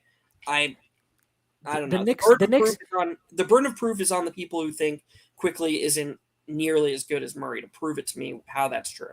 The Knicks aren't in a position to, like, I'll just say, I don't think any team should go in that hard on DeJounte Murray unless you think he puts you over the top. Like, that's basically what they did, what the Bucks did with Drew, right? Because at the time I saw that deal and I was like, I don't like this deal. I don't think he puts them over the top. But he did.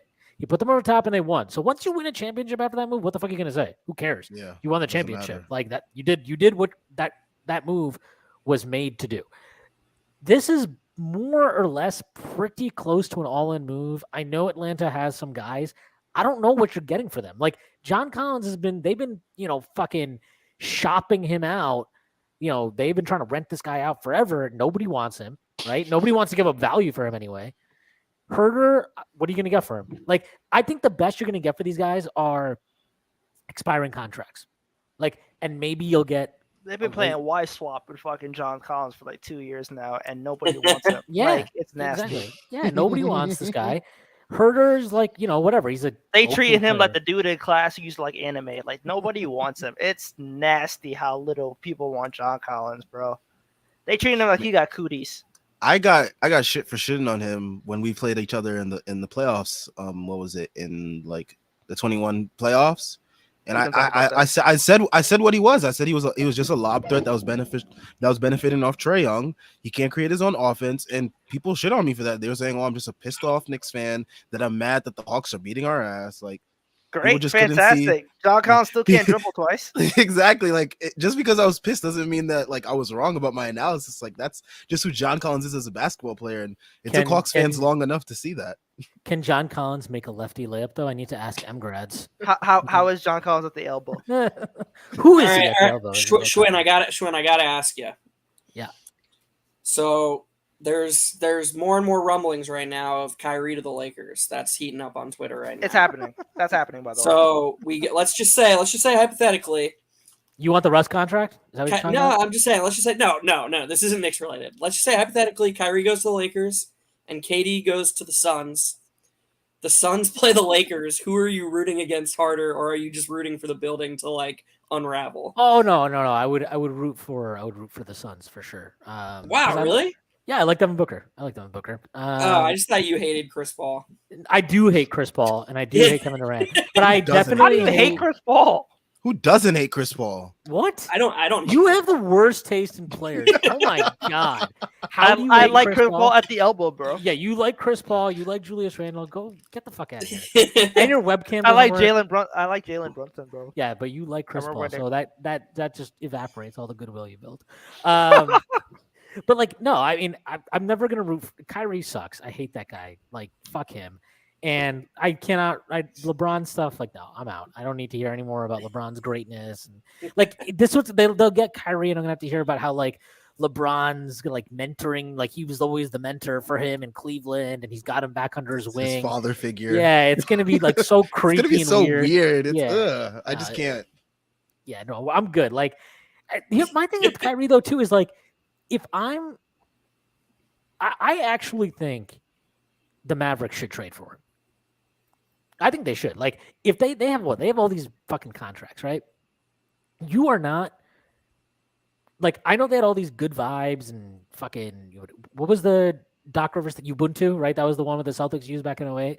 Like, they had all these good, although Theo Pinson, love Theo Pinson, he's doing his dancing shit off the bench. Like, you're not winning a championship with the talent you got. You're not. And you're not going to have perfect vibes every year. Like, sometimes you need talent to overcome that. Now, obviously we know Kyrie is unstable, to say the least. One, he will be welcomed as a hero in Texas for his COVID stance. So he's got that going for him. Tyrese can probably attest to that. And, damn, that was low. I know, Jake Fisher. Fisher says that Gal is choosing between Chicago and Boston. Wait, sorry, say it again. Jake Fisher just tweeted that Danilo Gallinari is deciding between Gal's getting catered to. Chicago and Boston. They widen and dial into Danilo Gallinari. The NBA is so fucking cooked. It's so cooked. All right, but like if you're the Nets and you don't really have a good option, right? Do you want to do I don't think they want to do the Lakers trade purely out of principle, right? Like, they don't want to give Kyrie what he wants. And so if I'm them, I would be like, I would go to the Mavs and I would be like, listen, you give me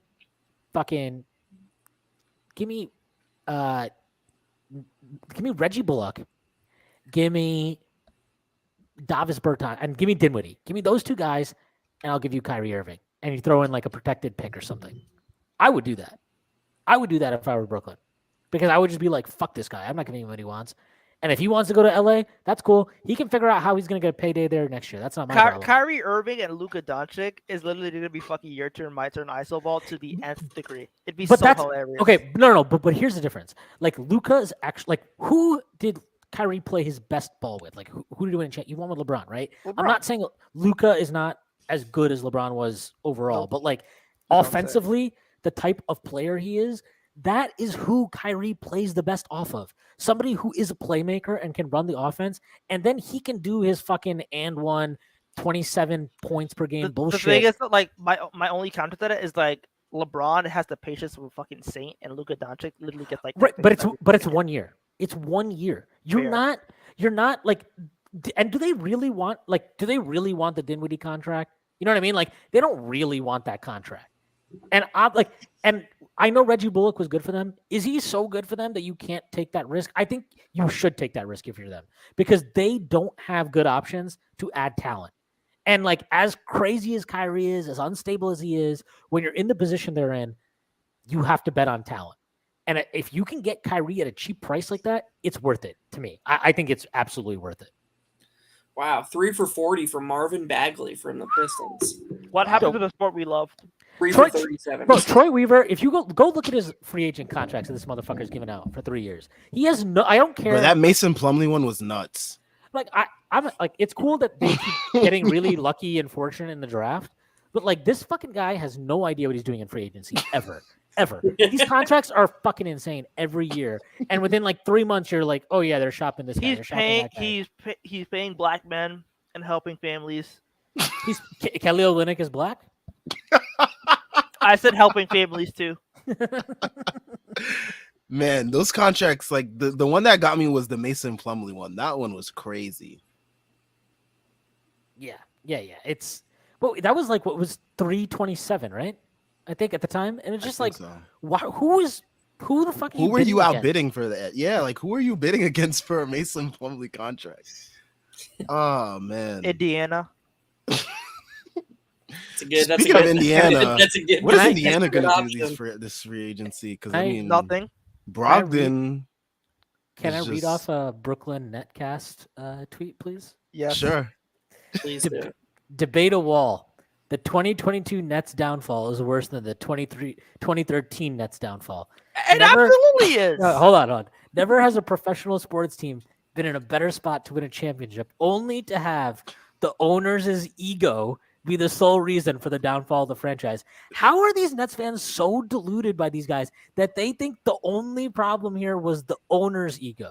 Wow. Like how? Kyrie Irving no blame placed on player. Kyrie. No blame placed on James Harden for being a fat turd. At least Kevin Durant showed up and played. Kevin Durant's probably the only dude that you can say was like he was just there to hoop. Like the other two dudes were just like James Harden was not serious. He was sandbagging as soon as he wanted out. Like that's nasty, bro. At least I understand why he wanted out, but like, come on. Kyrie Irving is out here literally blowing up teams left and right. Oh my gosh. Oh man. I mean, the other thing too is if Kyrie blows up their franchise next year, like the Mavericks, they might keep their pick next year. So they should consider that. Also, all I'm saying is, Nemo's right, by the way. Dolan best owner in NY area. Like he absolutely is. Oh yeah, by far.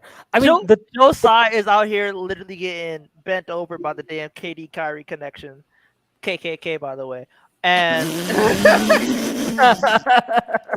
and like Sean Marks is out here talking about I'm gonna put my iron fist down. And Kevin was like, I'm gonna put in this trade request, and Sean Marks is out here looking real meek and like Scott Presti is better than Sean Marks. Tell me otherwise. Sorry, say that again. Scott Perry's better than Sean Marks. Tell me otherwise. No, I mean the bar is in hell. I gotta say this. I think you're absolutely right. I think Sean Marks. What has Sean Marks done? Sean Marks has been the single most overrated. Patty Mills back to Brooklyn. Just like what does this guy do, man? He doesn't do anything. As we're talking about Sean Marks, he just like re-signs Patty Mills to a 2-year, $14.5 Don't worry, guys. million. Patty Mills and Royce O'Neal are taking us to the promised land. Yeah, what are they doing? It's like Sean Marks. It's like Sean Marks still didn't get the memo that KD wants out, and he's like operating as if they're building a contender. I don't believe that fucking Woj ass news. Fuck that. Ask Josai himself. Yeah, he's getting traded. It's like Josai didn't tell him yet, and he's like still building a contender. It's hilarious. Wait. It says Sean Marks is working with KD to find a trade. So like, what is Sean Marks doing? He just signing contracts. We're gonna be competitive. They kind of have to, right? Like they don't have their picks, right? Yeah, so there's no point in trying to suck. So Plus, maybe Ben Simmons is there. You know, you got to build around Ben Simmons. Gotta build them shooters out. I mean, there's no point. Like, True. it sounds stupid, but there's literally no point not to because they don't have their pick. So even if it's a good pick, like Houston will just be like, okay, we got that now. Thank you. Oh 'Cause- yeah, that's the worst part too. Like Houston owns their picks, bro. So we got a comment here, which I think is very interesting. This is like the worst mutated version of player empowerment. From Prashanta Adhikari. What's up? I know how to pronounce his name. You can't. Thank you, Shun, for that. How does protection against this stuff not go into the next CBA negotiation? It I will. think the next CBA negotiations are going to be hell. It's gonna be a bloodbath, bro. Okay, but like I agree the owners will Mhm. push for this shit. But like at the same time, it's basically just KD, Kyrie, and Harden.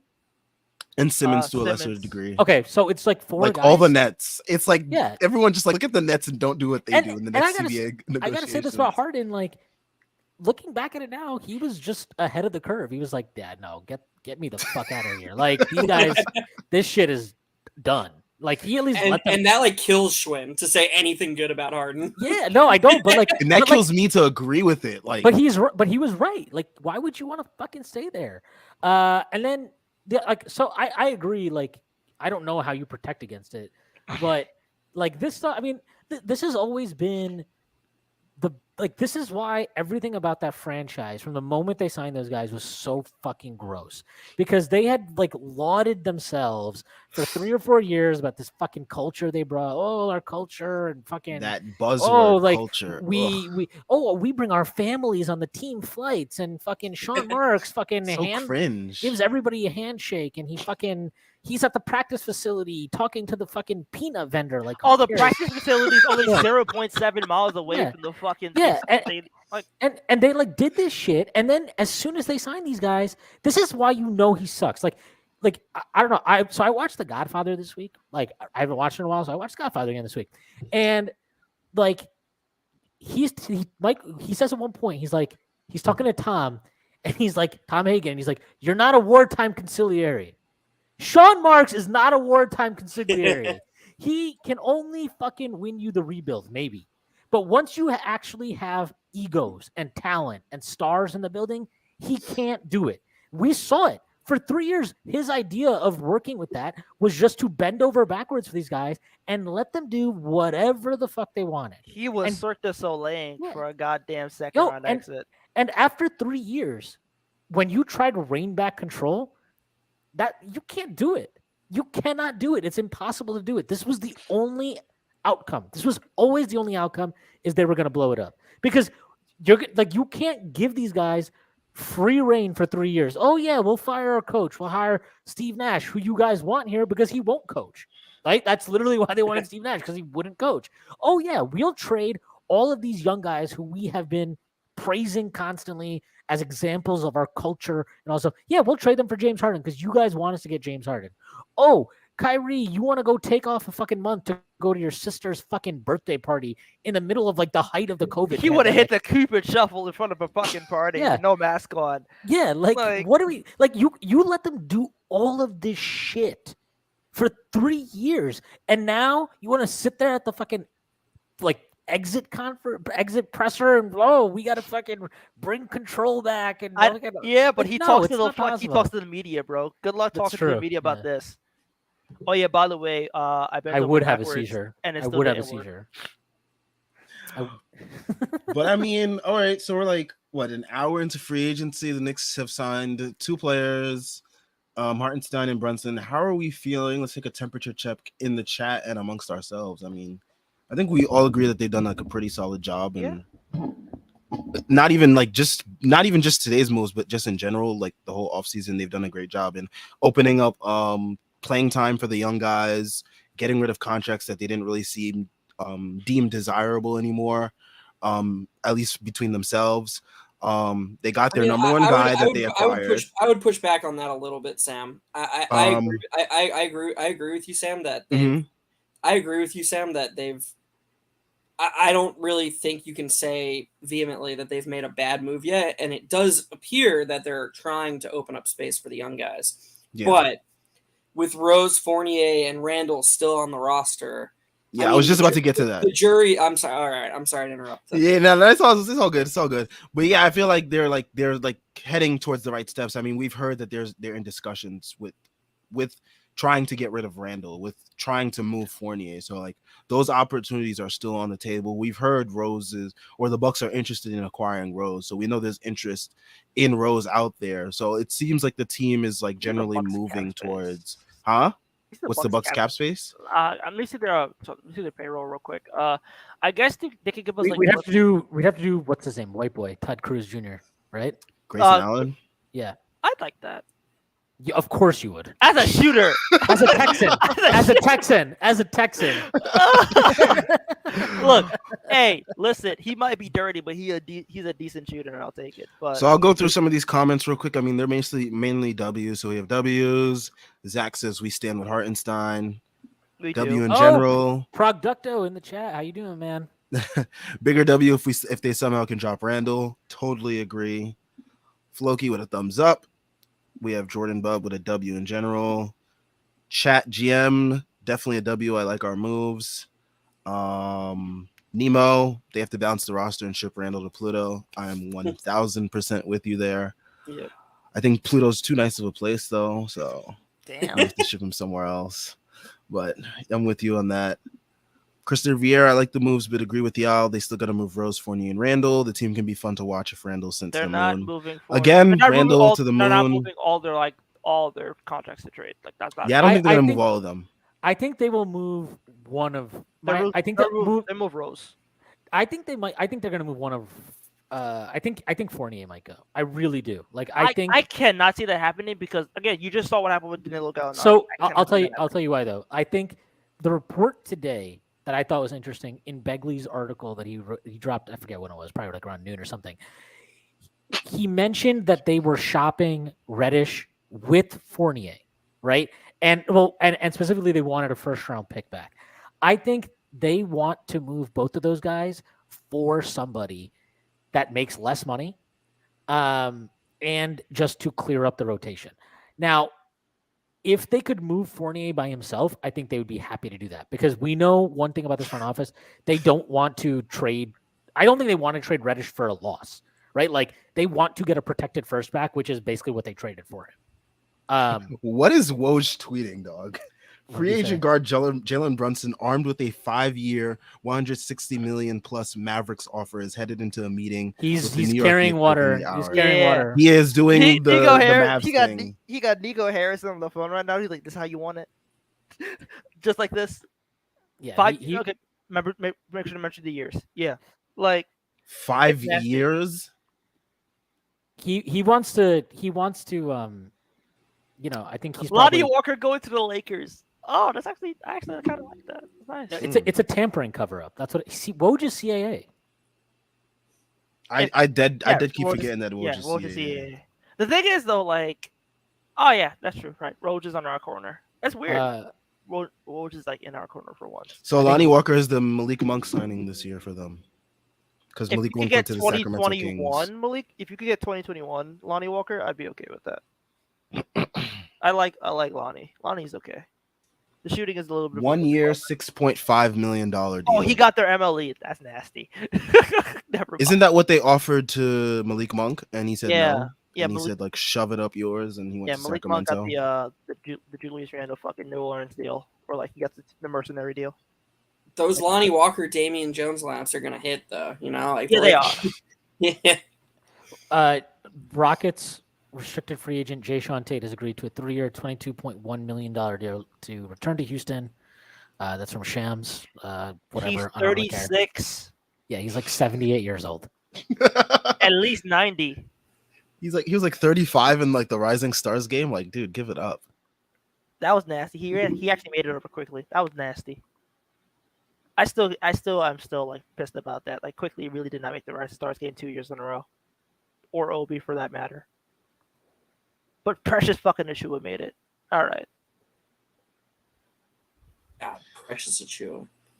Oh man, all right. So, I mean, it seems like the fan base is generally pleased. We have a question for you, Tyrese, from Nemo. Oh, would you feel ever next to Brunson? Fuck no.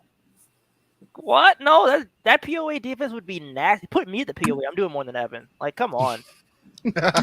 Just make it Grimes. Please just make it Grimes. It's so easy to Yeah, put Grimes. I mean, POA. if we need any further proof, take a look at the thread that Jeff put out at Frank Barrett 119. Excellent thread on Grimes, his abilities to be more than a 3-and-D guard, which, I mean, we saw flashes of this from Summer League. from Grimes from just Summer League. Yeah, like he showed a lot of playmaking in Summer League, and that's when I knew I was like, oh yeah, this guy. Troy Brown Jr. to the Lakers. Cool. Good luck for that. Troy Brown Jr. Oh, the guy that was on the Bulls. Yeah.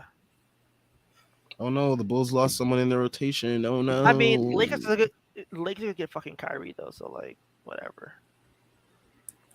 These teams are gonna look so funny in a couple of days. Wait. To show his continued importance and value to the franchise, the Miami Heat sent the delegation of employees to make a free agency pitch to Udonis Haslem promptly at 6 p.m. tonight with hopes of luring him back for year 20. That's cool. They're still. Haslem is like siphoning away a roster spot from an actual NBA player that could help them probably. They're still paying him for the money he left on the table to get LeBron and Bosh and Wade, or LeBron and Bosh. That's hilarious. Yeah. So, guys, any questions in the chat? Please put them so we can like get it going. Christopher Vieira, need that RJ extension to be done today. Oh yeah, I thought that was very interesting today. That can't. I'm pretty sure that can't happen until like a certain point. No, they could agree to it today. Today, if they wanted. Yeah, they could do it if they wanted. Okay. They could agree to it in principle, right? But just not sign it today. I think so. That or it's they have up until the month of like until the season starts or something. Basically. No, they changed that. They made it to like there's like a certain I'm pretty sure. Oh, is that because he's not a free agent yet, right? Right, he's RFA. So when when you're doing the extension, there's like a certain block of time in the off season where like you can RFAs can agree to extensions. First round picks, especially can agree to extensions. What would the three of you put the percentage chance that Rose, Fournier, and Randall are on the roster at the start of the season? 10%. 50. No, not all three. Like individually. Like each player. Individually. Yeah. 50. Rose 50. I think they're all like 50-50s basically. Okay. Rose, I would say Randall's higher just because Randall's probably like 70-30. Yeah, 75, 73. I said 70-30. Yeah. So 73 is like such an accurate. 73 like, would have been sweet. Oh my god. It's a very, very number. specific. Like, yeah, no, I've calculated this. Look, I know the cap, but not that much. Relax, I'm not Jeremy. But yeah, like I don't like. I cannot see them trading Fournier, man. Like, I can't see that happening. Plus, he's like their best shooter.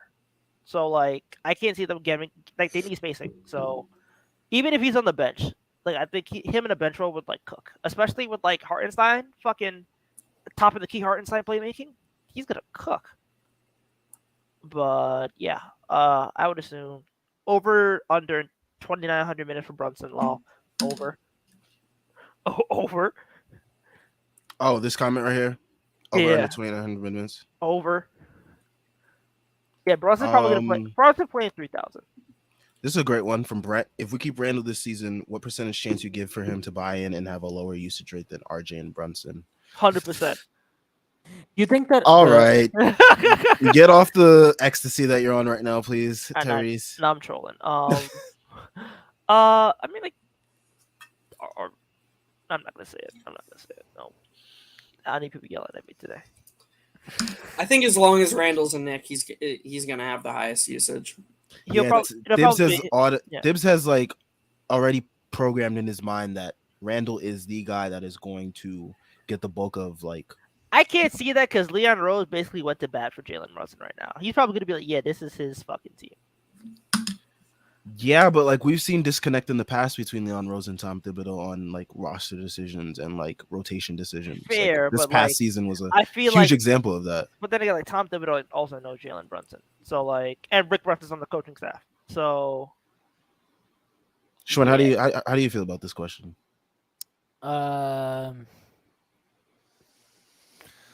I would give it like a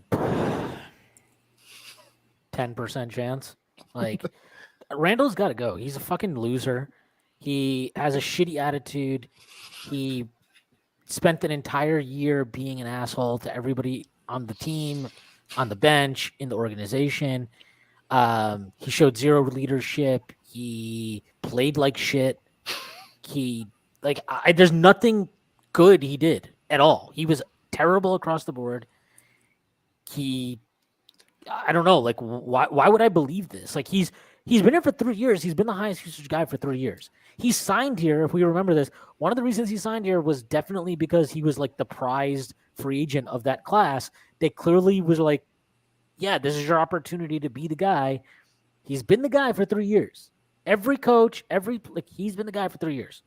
If he's here, he's going to have a higher usage than these dudes, which is why they need to get rid of him. Because I have to watch this fucking idiot set a screen and then, rumble down to the fucking elbow and then be terrible at holding post position and get pushed out to 20 feet and then trip over his dick, spinning into a triple team. And then throw the ball over to the other. Like, I'm gonna fucking lose it. I'm sick of watching this guy. And I'll do the Tyrese thing and be like, "What about the West Coast road trip?" Yeah, I'm flipping you off right now, even though my webcam's broken. Nobody cares. Nobody cares. He's a fucking bum. Get him out of here, man. I think you mean he's really good, and whoever trades for him will be very happy with what they get. I think that's what you meant, but. Oh man. Breezio says, what makes you happier, getting Brunson or fucking over the Mavs? Fucking over the Mavs, 100%. Yeah, I mean, anytime we could get one over on the Mavs, it's just hilarious because their fan base really takes it to heart. They really think they have a real rivalry with us when we've just been owning them the past 4 or 5 years. I mean, on the court for sure. What haven't we won? What have we won? 6 in a row versus them or something stupid? It was 5 out of 6 since the trade. What is this? To show his continued importance and value to the franchise, the Miami Heat sent a delegation of employees to make a free agency pitch to Udonis Haslem promptly at 6 p.m. tonight with the hopes of luring him back for year 20. What the fuck are we doing here? Udonis Haslem making year 20 in this league. You gotta be what kidding happened? me. What really happened to the league that we used to love? Jesus Christ. This league is cooked. Oh, dead ass, bro. What are we doing here? Nemo says delegations for Udonis. Evan for Reggie and Frank, yes or no? Evan for I would do that, and then I would trade Reggie immediately. Oh my god, that is wow. Why do you hate Reggie Bullock of all people? I don't want him here because he will play. This is very simple, Tyrese. I don't want these fucking old ass geezers that Tibbs is gonna run into. Reggie Bullock is 30. He's 31, and Tibbs is gonna play him 35 minutes a night. All we need on the team is more spot up shooting and fucking grit. No, I don't care. Grit. Get him the fuck out of here. Get him out. He's gonna play way too much. I don't care that you hate Cam Reddish. I want to see what Cam Reddish can do. I want to give him a chance because we traded a fucking first-round pick for him. I don't give a shit if you don't like him. I don't care if Tom Thibodeau, in all of his wisdom and amazing talent ID, doesn't like him. Because guess what? He doesn't fucking have good talent ID. He fucking was sitting there playing Kemba Walker 25 minutes a night because God knows what reason. He started Alec Burks the entire year, the entire reason for God knows what. I don't give a shit. If we did that trade, I would gladly get Reggie, and then I would gladly send him to any fucking team that would give me a similar expiring contract for a worse player and any type of pick package. I would not care. Royce O'Neal in 2 first round. No, because Tibbs would play Royce O'Neal. Oh yeah, Tibbs is playing Royce O'Neal. I know, that was 1,000%. You need to get literally a husk of a player. Justice Winslow. Yeah, it would need to be Justin Holiday. But it has to be a young husk. Because if it's an old husk, Tibbs will play him. Marvin Bagley. Trade for that shitty contract. Nick Claxton back to the Nets, 2 years, $20 million. Weren't they like playing hardball with him or something? Like that was so weird. I guess they're like, whatever, KD's leaving, so we might as well just like keep our dude. Exactly. Steroids are good. If we have to attach anything to get off Randall, what's the most you're willing to get it done? I say a first and a second. I just want to say this. Also, I want to make a clear statement here because Nemo's like Schwinn would hate Reggie on the team, but would push the button for the trade to get rid of Evan. It is not about getting rid of Evan or that I want to do it because Reggie is a more easily tradable contract. And my goal is to just clear any of these guys out of the rotation so that our young dudes can play. I don't want any obstacles. I don't want any Tibbs fucking crutches for, look at this.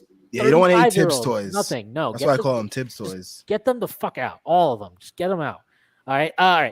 If we have to attach, what's the most? I'm not willing to attach anything other than like second round picks. I'm not trading a first to dump him. I would trade first if I could trade him as the contract to get an upgrade. Like if there's a 4 out there we could get that's just better than him, and we had to attach picks to get that, I would do that. Or not even a 4, but just any position really, like a wing preferably, right? I would do that, but I would not attaching picks just to dump Julius. Fair. Tyrese, would you? I mean, I'm not even gonna ask you, Tyrese. Jeff. I think when you said a first and a second, that seemed like a lot to me, and I really want to get rid of Randall. I'm at that point. I'm just like, get him out of here. Yeah, no, I think I'm closer to Schwinn. I think I'm closer to Schwinn than you, but I also agree very heavily with you that I'm at that point. So, yeah, I just don't think you should have to give up more than a couple seconds, you know? So, yeah, I think that's at least where my starting point would be. But the emotional side of me, definitely, if somebody was like, all right, toss him a first and we'll take him, I would just be like, fuck it, take him. Like, yeah, let's get him out of here. It's just, honestly, with these new signings, it's more like if we re-sign Mitch, how is Obi going to play next season if Randall's on the roster? I already know that Tyrese is super happy about this process. He's no, Obi won't play. He's probably fucking jerking himself raw over there. We can't see him on the live stream. I'm just eating a hot pocket, bro. Damn. Yeah, I'm sure. Is that what you call it in Texas? So somebody just tweeted something about it. Oh man. What did they tweet? Is that what they call it in Texas? Let's say the Mavs got in on KD somehow. Could and the Brunson deal technically isn't 100% official. Could we somehow make this a sign-in trade to like help them get KD, but also get something for us? Is that something that could happen? Or is that just? I don't even know. Like, I don't know. Like turn it into like a 3-team deal or something where we get rid of Julius, I guess is where I'm headed with that. Wait, say that again? Okay, let's say so the Brunson deal isn't technically like official yet, right? So let's say the Mavs got in on Durant. Is there a way that we could transfer this from just a signing to a sign-in trade to help them get Durant, but also help us do something like get rid of Randall? Well, I'm sure that if there's a way, Brock Aller will find it. Yeah. Can you do three team like a 3-way sign-in trade? Yes. You can? Okay. I just didn't know because I don't think we've ever really seen it happen that often. I'm pretty sure that the Spencer Dinwiddie sign-in trade was like a 5-team deal. Oh yeah, it was. That was insane. Yeah, they wrapped in the Russell Westbrook trade into the fucking Spencer Dinwiddie signing, and it was like a wild ass thing. But like, yeah, you could do like as many teams as you want to. Really can work in trade. That's very interesting. James Harden and the 76ers are meeting on the weekend to negotiate his new deal. Who cares? Like honestly, who cares? Filthy. It's really filthy how hard he fell off. It's hilarious. But we're laughing. I got a really important poll that friend of the pod Schmidt Dua at Fear the Brown has posted is: are you pro KD on the Pelicans? Like, yeah, dude, I want to let you in on something. KD's not going to the Pelicans. Like, this is not going to happen. So, I know that he's on a contract and everything. He's not going to the Pelicans, buddy. Man, the Pelicans bloggers, they're just like, they're either obsessed with like the Knicks or like they have these bizarre ideas like that. how the fuck are you the Pelicans thinking about the Knicks, bro? Like, you know how fucking They're worried that Zion is coming here. They are like genuinely afraid of that possibility. y'all just had a playoff run and Jose Alvarado's a household name now. Like, why do y'all care about New York Knicks? They're scared. Y'all was saying, oh, we don't need Zion, fuck Zion, whatever. We making the playoffs now. We got CJ McCollum and fucking Herb Jones, and now you're like, what are y'all thinking about? Oh, by the way, I believe Milwaukee has a higher multi-year offer on the table than Dallas for Suns free agent center JaVale McGee. The fucking Mavericks can't even get JaVale McGee. It's a great day. Bro, what is this league? JaVale McGee's having bidding wars over him? This is what we reach as the NBA? Oh my goodness. Adrian Wojnarowski said the Brooklyn Nets won an all-star level player in return for Kevin Durant. God bless him. Yeah, God bless him. Good for them. I want Zendaya Coleman, but we all can't get what we want in life. So, you just can't get Zendaya, nigga. Anyways. I'm looking here for more comments, more questions. Nemo brought up a good point. Randall is an all-star. That is true. And Tyrese would also attest to that. Tyrese can't even deny that. It's true. Right? It'll be me and OVO Crystal in Brooklyn. No way. Oh my goodness. I'm kidding. You'll be chilling over there with Andrew Yang too? It'll be me and Josiah from the fucking Barclays Center. There's an awesome Photoshop of Durant from it was like the picture from his My Next Chapter article, and then it had a picture of that girl who said she like hooked up with the whole Suns roster on the show. Oh yeah. Oh my god! I forgot. I don't know her name or anything, but that was one of the most ridiculous. Her name is definitely not important in that story, man. It's definitely that's the least of anyone's worries in that story. But I mean, do we think that he's going to Phoenix? No. Who? Durant. KD? Yeah. I mean, they would have to trade Simmons to make it work. What is the whole fucking the Ayton shit? How does that Ayton designated thing player? Designated player max. But like, I heard that from Jake Fisher. He wouldn't. Not Jake Fisher, but Bobby Marks. He wouldn't qualify under that.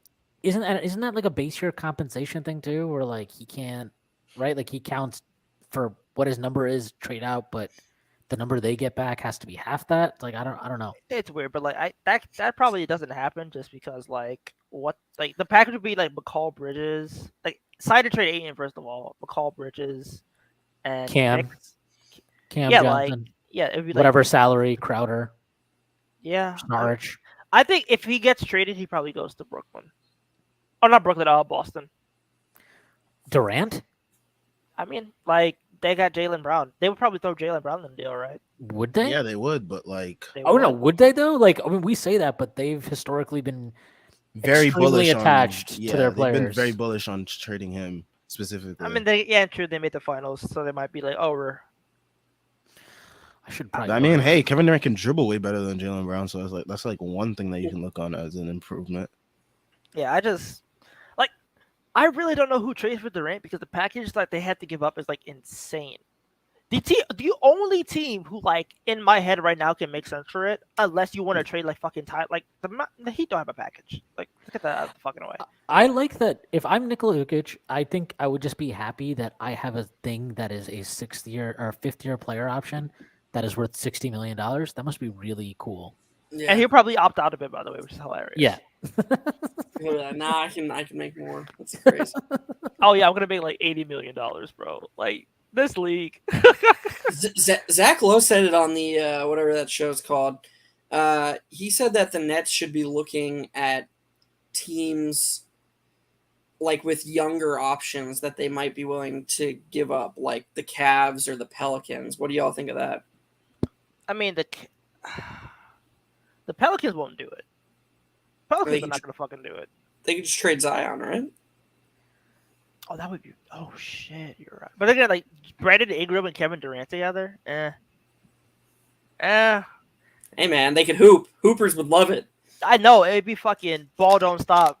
Yeah. Fucking softcore, but, like... And that McCollum footwork from the elbow. I can't do it. I can't do it as well as Stacey can, but the whole quote. But yeah, like, I really think the Knicks, if they want Durant, have the best package.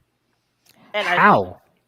they have like 11 fucking picks in the next 7 years. But I think Memphis has a better package. I mean, yeah, oh yeah, Memphis true. is interesting. Shit. And they have They can the way they can set it up so that they create cap space right before they go over the cap. Like I don't think this Tyus Jones extension needs to mean that they, you know what I mean? Unless I actually no, it was 230, right? That might come out of their cap space. I'm not sure. What Tyus Jones deal, wasn't it like 330? 230. It was But, 230. I think to create cap space, they would have had to renounce his early bird rights that they had.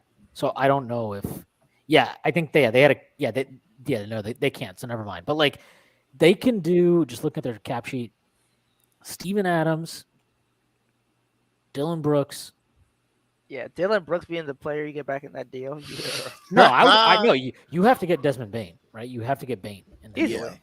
And then Danny Green. Danny Green's still chilling there. I don't think that deal has been finalized yet. Not yet. So you can work that in there. Like that's enough money right there. Adams, Brooks, Green. That totals like 39 million. And then Bain is 2. That's 41. That's enough money for Durant. That I would want that, and then throw me a couple first, and we call it a deal. That works. I would do that in a second if I was Brooklyn. Bain is probably the best player that they can realistically get for Durant. True. Because he's better than fucking mid-cal Bridges. Oh wow, you really think so? Absolutely. He can actually score the ball. Like, what does Mikal Bridges do? He just fucking has long arms. Cool, bro. I think that playoff showing really kind of like shown what like Mikal Bridges really still kind of lacks as like a basketball player in the offensive I mean, standpoint. I agree that Bain for Durant is insane, but like, you know. But can't Like, can't the Suns go Bridges and Ayton? I don't know what the mechanics are of the Ayton thing. If they can do that, then that's obviously better. The mechanics are weird though, right? Like, I think they have to. I think for it to work, I think Brooklyn would have to dump a salary somewhere else. So, like, if they can dump Joe Harris somewhere, it can work. But I don't know if they can do that, especially since they traded a first-round pick today for Royce O'Neal. That's hilarious. I mean, that's what I think though. Like, I don't know. I don't. You know, I don't know. I'm pretty sure because I tried to figure this out earlier this season, but like I think they need to dump another salary because if you're giving, let's say they give 8 in the max, so that's 30 million I think for the first year. That means the outgoing salary that they can send to Phoenix is only 15 million or whatever, 20 above 20% of that or whatever the fuck it is, the calculation. So like up to 18 million. So let's say they send, I don't know, what salaries do they have? Just looking at their sheet. Let me pull it up. 1 sec. Update. All right. They got, and again, and they would send Mikal Bridges, right? So that's like 50 million incoming, I think. Right. So Durant goes out. So that works for the Nets automatically. But for the Suns, that counts as 35 outgoing. So I guess that's pretty close. Yeah, that's pretty close. I think they would just need actually yeah, that's fine. Just throw in Crowder. I think that should work. it just feels like a big, like, they probably think that most of the role player stuff that, you know, the non CP3, non Booker guys are doing, they can replace, and just like they'll just be like, okay, Ayton's gone anyway. They've shown their hand regarding Ayton. They don't think he's a max player, so we'll just, I mean, yeah, we'll do whatever to get Durant. We're fine giving up, you know, McCall and Ayton and even Crowder too, and then just surrounding that big three with role players. I just need the Knicks to trade Rose or something right now. Yeah, that's what I'm waiting for. I'm waiting for like the next like Knicks trade like inkling to drop because like they made 2 moves today and like one of them was like known for like days or like weeks. So like I mean, me and Jeff, we kind of discussed all the Brunson implications on that pod, which was Where's the Otto Porter Jr. signing? That's what I want to know. Is he signing with the Knicks? I need it. That Oh sounded man, crazy. Are y'all worried at all regarding Brunson No. No, about the fact that no. he Once played once it gets to the point played that like a fucking lot Roach is with tampering for you, he played a lot with 5-out in a 5-out offense in Dallas, and we won't be giving him that? No, I'm not worried Nah. about that. I think yes. I'm not that worried. I'm not that worried. Good. Okay. Yeah, this is what Zach Lowe said, by the way, about Brunson. If it weren't the Knicks, no one would be clowning this to this degree. That's actually 100% right. So rare Zach W Lowe for Zach rarely Lowe. Oh defended wow, the Knicks. Zach Lowe, give I some must have claps. killed him a little bit on the inside. Oh yeah, for sure. He's He's the self-proclaimed Knicks fan that never talks about the Knicks or never says anything good about the Knicks. Let me find that tweet so I can retweet it. It wasn't a tweet. It was I think he said it on TV. I'll send you Oh the. man, he should have tweeted it, man. That would have been like way easier to like. He would have got it fucking blown up. I will post it. I'm gonna post it in the StreamYard chat. I'll post it in the private chat for you. Okay. It's in there now. But yeah, I think that's pretty much accurate. Like, I don't see what the big deal is about this contract. I think people have been I'm like the ultimate, the Knicks never get covered fairly. Everybody hates the Knicks. But like this week was insane. Like, I'm sorry, this Brunson contract is not that controversial. It is not some insane overpay. The fact of the matter is, if Dallas had done the same exact deal, they would have been fucking filleted for it. Oh, look, they're so serious about winning, all this bullshit. And the framing of it has been even more bizarre, where it's like, why are like, this doesn't make them a championship team. What are the Knicks trying to do? That's my favorite one. What's the Knicks' plan? What's their plan? Are you fucking dumb? Are you stupid? Like, do you not you don't understand their plan yet? Their plan is we want to be good, and we want to have a bunch of first-round picks available to us so that when an actual star comes on the market, not a DeJounte Murray fucking Canal Street fake-ass Fugazi star comes on the market, but when a real star comes on the market, we have a huge offer to throw on the table and pounce. That's it. That's the plan. You can not like the plan. You can cry about the plan if you're Alan Sepinwall. You can cry about everything. You can be a big bitch about it. Or you can just shut the fuck up and realize that they have added a good player and be happy about probably watching the best point guard that you've ever watched in a Knicks jersey, unless you're older than me and watched Mark Jackson in his prime or something. You got to be like Orange Blue. Orange and Blue is the only person who could say he's seen good point guard. You've got to be Macri. I was gonna say Macri. All right, but I could go down the list of like all the point guards who will make more money than fucking Jalen Brunson next year. Steph, Russ, Lillard, Doncic, Trey, Kyrie, Simmons, Jamal Murray, D'Angelo fucking Russell, Shea Gilgeous-Alexander, De'Aaron Fox, Chris Paul, Kyle Lowry, CJ McCollum, James Harden, Jrue Holiday. Like, that's 17. That is 17 players who will make more money than James Harden at his outside Jalen Brunson at his position. And I mean, even if you go outside of a position and you look at all the other contracts that have been given to other players, I mean, we said earlier, John Collins, I mean, Tobias Harris, those type of players. DeMar DeRozan is making fucking $27 million per, and when he got that contract, people thought it was a fucking joke. Yeah, and then he performed like an MVP candidate for the regular season, baby. Yeah, I was about to get to that. They traded stuff for DeRozan. They traded it first. Mm-hmm. Yeah. Meanwhile, the Knicks just gave up a whole bunch of seconds to get some cap space. No, but you don't understand, bro. The 23 Detroit second is basically a first, so that means that the Knicks traded a first. Like, but yeah, like Ashwin said, the coverage around this team. I mean, I posted a screenshot from my YouTube feed of one of the like on my ESPN app. It said like, "Oh my gosh, Knicks, it reeks of desperation." And on YouTube the other day, it was literally a screenshot. It was like, does the Knicks' latest trade get them anywhere closer to a championship? It's like, that's not what the Knicks are aiming for at this point in their build. The Knicks would just like competent point guard play, which they haven't had in a decade, or not a decade, like fucking 5 decades. Like, unless you're like one of the people who like really love the fucking Marbury days, or the Ray Felton, the Ray Felton 1 year wonder. He Half was decent. season wonder. Right. Not even or fucking Not even a Jason full Kidd, season. It was a half season wonder. the corpse of Jason Kidd. Like the point guard spot at the Knicks has been a fucking wasteland. I just saw the perfect tweet.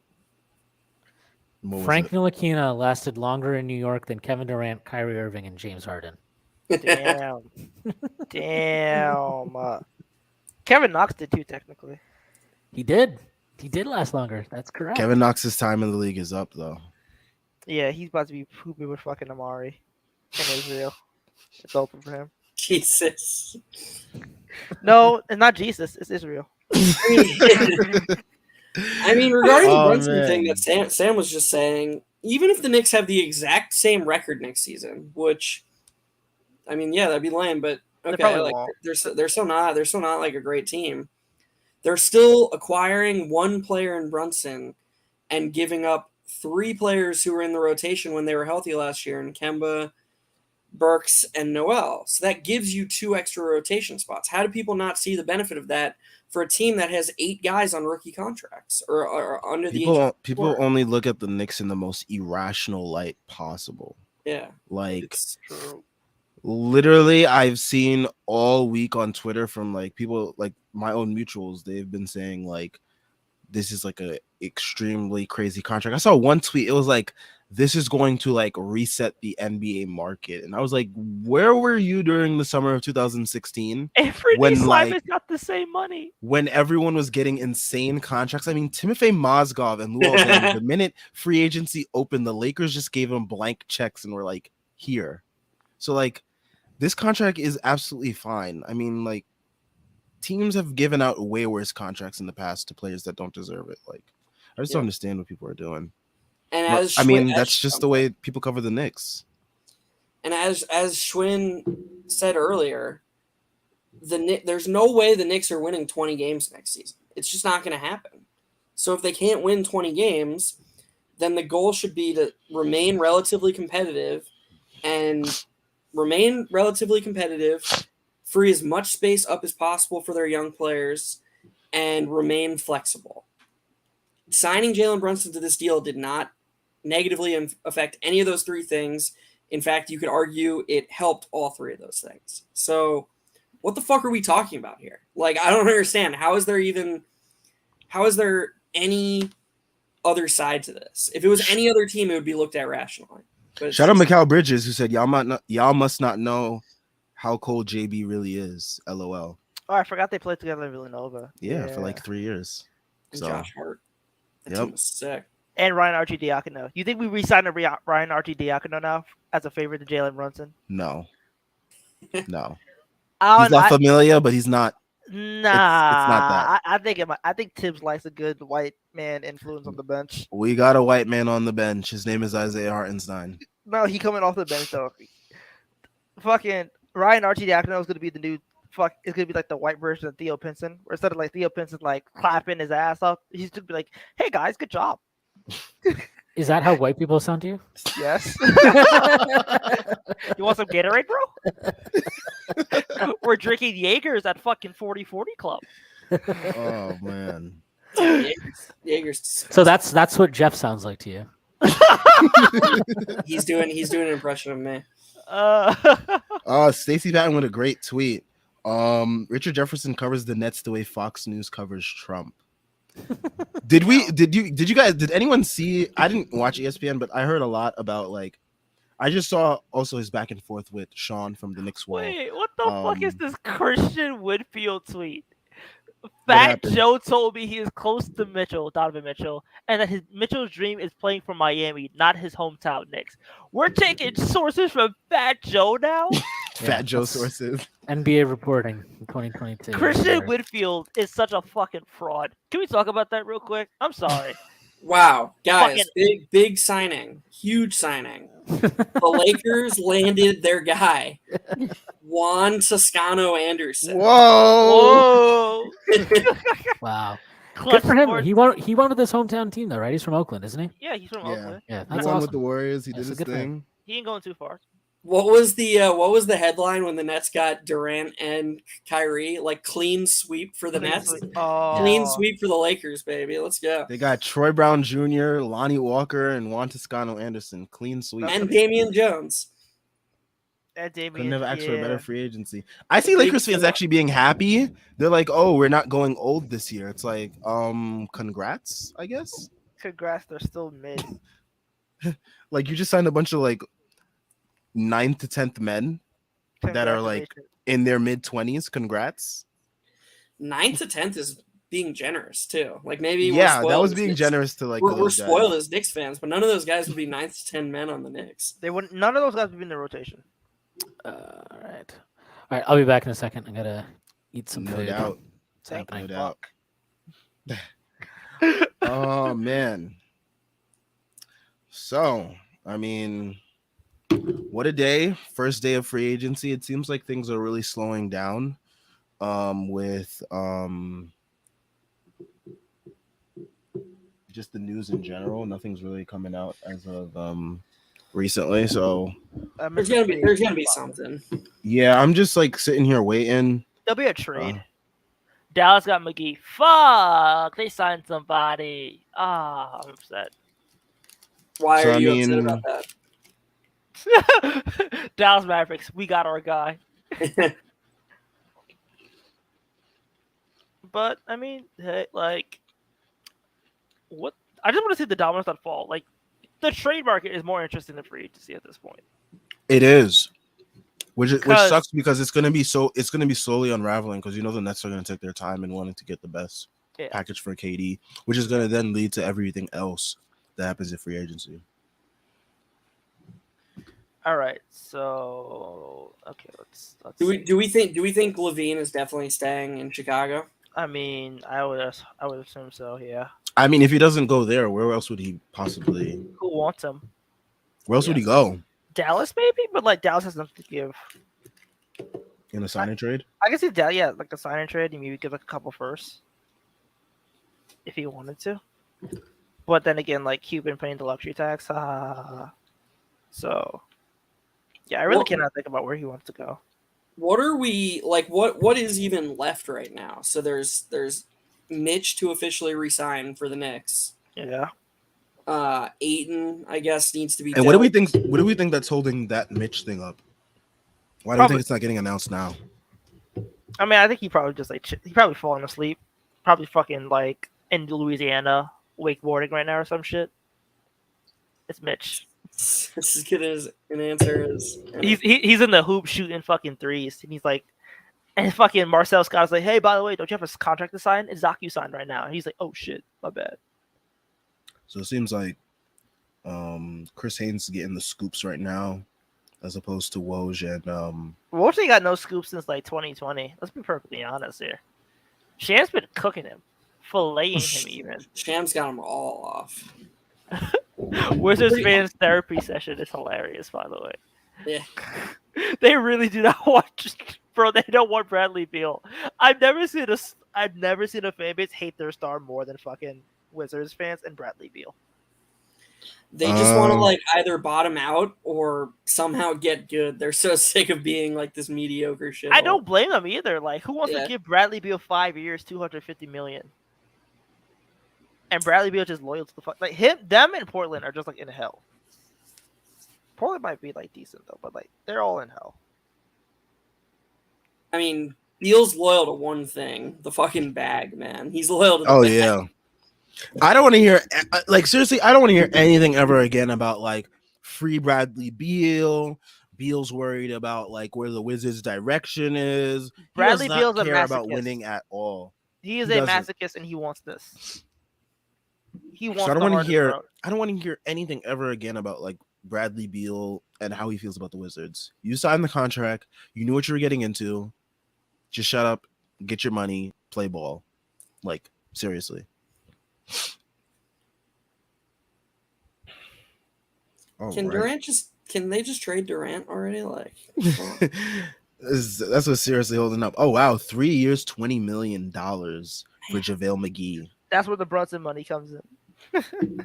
Sheesh. It's too quiet, man. Like, there's got to be something coming on day one. There's got to be something coming. There's no way that this is just going to be like it.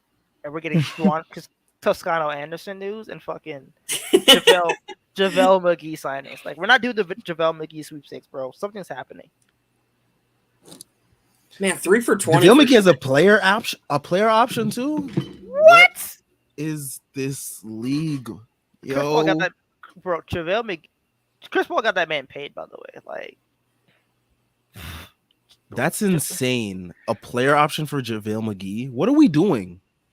What happened? What are we doing? What happened to the league that we used to love? Yeah, you think part of JaVale's pitch was like, I've got the scouting report on both the Suns and the Warriors. I can bring that knowledge. Could be. I mean, he's a decent center. Like, he might start.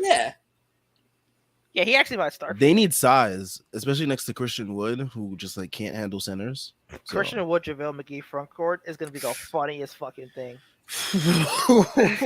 Man, no way the Mavs go from what they did last year playing those two together, right? Like, they are. Really? Bro. Dwight coming off the bench, like Powell's coming off the. It could be like Powell, Kleba off the bench. Yeah, I guess Wood, so. Yeah, like it's gonna be Wood. Sorry, not Wood. Luka, probably. Bullock, Finney Smith. Dinwiddie. No, Dinwiddie off the bench. Oh yeah. And like Christian Wood, like it'd be like Luka, Bullock, Finney Smith, Wood, and McGee. Man, I feel like they'll go Kleber or something. I don't know. What's the bigger shock this offseason? If like a Donovan Mitchell trade gets done, or but that would probably be one of the bigger shocks, right? Because we expect them to like keep him for this year, right? No, I thought he was gonna get traded this year anyway. I was like, "There's no way they're gonna fuck." I thought they were trading him at the deadline at the latest. I'm like, they fucking know that this team is going nowhere. Yeah, it's funny how they've kind of like gotten rid of like most of their most of their wings, but like they got rid of Royce O'Neal, Eric Pascal, Trent Forrest. They have no wings. They're rebuilding this shit. So it's like, what are they doing? I agree with Tyrese, or I'm more so in agreement with Tyrese after the Royce O'Neal trade. It just seems like they're building towards something like a Mitchell trade or a Gobert trade or both. Both. They need to do both and just like let it die. Yeah. Like, bro, you got them saying happy birthday to each other, just putting up the fucking Instagram post. Not even anything. They got no pictures together. How you been teammates for like 5 years, 6 years, and you got no pictures together? It reminded me of like in The Office, it is your birthday or whatever. That's yeah, literally. Like, come on, dude. Like, they don't like each other. We've known this. If Donovan Mitchell was in the fucking Olympics, he would have yammed it on Rudy Gobert and like fucking mean mugged him on the way back. Like, he would have wanted that shit too. That's for COVID. Like, they don't like each other. I'm with Mikal Bridges is like really like, yeah, Mikal Bridges, you trying to be a Knick, bro? He said I need $1. Oh my gosh, at Jalen Brunson. Bro, hey. I'll take it. I will take Mikal Bridges on this team. Come on now. That would be a nice way to make up for the mistake that we made in that draft. We don't talk about that no more. Well, the guy's out the league now, so we don't have to worry about it. Which was nasty, because everybody knew that was fucking happening after like year 2. We're like, oh yeah, by the way, that's not going to be in the league anymore. But yeah. Desmond Bane going to bat for Jalen Brunson. Whole league love Jalen Brunson, bro. That's nice that we have a guy that the league likes, because for tampering reasons. They can cry tampering all they want. Nothing's getting done about it. No, I'm talking about post JV tampering. Oh. He could have been in the rooms. Do either of y'all know how many years Conley has left on his deal? 1. Okay. It might be. So the Jazz have his expiring, and then I can check it real quick. Actually, I think it's 1. I don't think it would be 2. Probably 1 guaranteed and the 1. They said Fat Joe is denying that Heat report. That's hilarious. So who got that from Fat Joe? Chris Splashed, bro. Bro, Chris Winfield has no soul. Chris Winfield gotta be a batch. He's a fucking jack shit reporter. Like, what are we doing here? Okay, so the Conley deal is $22 million this year, and then $14 million guaranteed next year. That's a what the fuck is that contract? That is a horrible fucking contract. Man, he got paid, man. Good for Yeah, him. he got paid, and like he needed to because like they didn't have any way to replace that salary. But like, dude, that contract is atrocious. Yeah. But yeah, like they're blowing it up. Like there's not even a point of debating this. They're blowing it up. Oh man, this is like this is the part of free agency I hate the most when like there's like a lull Yep. in the news. I need another hit, bro. Like I'm weak. Yo, Fat Joe is really like he's really saying he did not say this. He posted on Twitter. He said Fat Joe has never said this. Cap. That's hilarious. Fat Joe versus fucking Christian Winfield is the battle of the fucking century. Yo. Yo, that's gonna be the most random shit to like make up. Let me think of the rapper I can think of the most. Has like the fucking Knicks connections. Fat Joe. A Boogie. That's like saying like Jada Kiss said that Julius Randle wants out. Styles P reported the terms of the fucking Brunson deal. Yo. Amir Coffee back with the Clippers, 3 for 11. Woo-hoo. Yeah, I saw that. Who? That's a good deal. Amir for them. Coffee.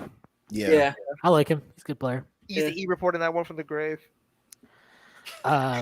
Maybe Sexton can go to Dallas. You know, that would be a really good fit for them. Maybe they can, and to do that, the Knicks could always help them out with the traded player exception if they wanted it. Yeah, I feel like they're gonna need to get a traded player exception. Also, Joe Ingles. What did you want them to do for the traded player exception, Tyrese? Work for it. I wouldn't shake it like Meg Thee Stallion. I've seen some Mavs fans though talking themselves into Jaden Hardy taking the Jalen Brunson spot. I'm like, dude, They're like so shameless. he's like he's a rookie. Like, why are you gonna try to force him to be Jalen Brunson off rip? Yeah, I mean, not every rookie is as good as Quickly was. So, you know, not everybody Yeah. can have that talent identification. Not everybody can score double-digit points in less than 20 minutes the first season, which hasn't been done since like in 30 years. But like, hey, lol. Is that real? That was real. Wow, I'm pretty sure that was like Quickly was like the first rookie to score like over 10 PPG in sub 20 minutes. Yeah, that's good. It's good that we didn't really try and push the boundaries this year. I'm happy that we didn't do that. it's okay that we got Brunson. We'll live. I'm just saying, I'm really happy that we didn't do anything this year that would have pushed him out of his comfort zone at all. So it's good. Good coaching. Hardy getting Lakers fans are talking themselves into Juan Toscano Anderson. Yeah. That was me doing it with Aaron Aflalo. Oh man, Aaron Aflalo. Bro, who's the worst Nick you talk yourself into? Oh, this is a good question. This is a good question. Bargnani. Just face. Bargnani. You talked yourself into Bargnani. I hated know. Bargnani off rip Yeah. Could just never because do it. he got Steve Novak away from this team. Oh no. I'll the Knicks could do anything. I'll talk myself into it. Let's be Nah, real. there's some moves I just couldn't talk myself. No. The worst thing I talked myself into Knicks related period was last year. I thought we were gonna win 50 games. Yeah, me too. Legitimately. I was like, we're building off this year. Everyone's gonna get a year better. You know, Randall's gonna have a slight regression, but like everyone else is gonna pick But the up rest their of the game. roster's gonna catch up and help him. Yup. And I was like, 50 games, 50 wins. Schwinn, I feel like there's a really easy answer for me and you. That's just like crying, but in sadness. As we said. Kemba? It's Frank, isn't it? No, Frank was fine. He just didn't get a shot. I agree, obviously, But like, it's not even that. It's like that's not even like that's not. It's not the same. It's just not the same as like okay. when you're talking yourself into a guy who has an established NBA record. Yeah. And you were like, yeah. No, Ooh, another one is Brandon Jennings. I thought Brandon Jennings was gonna be really good for us. I talk myself into fucking Chris Copeland so fucking hard. You don't understand, bro. He showed up in that playoff game, man. I was 13 years old and I made a Facebook page dedicated to Chris Copeland, bro. Like, he you was were legit in that playoff 14 game. years old when we had Chris Copeland.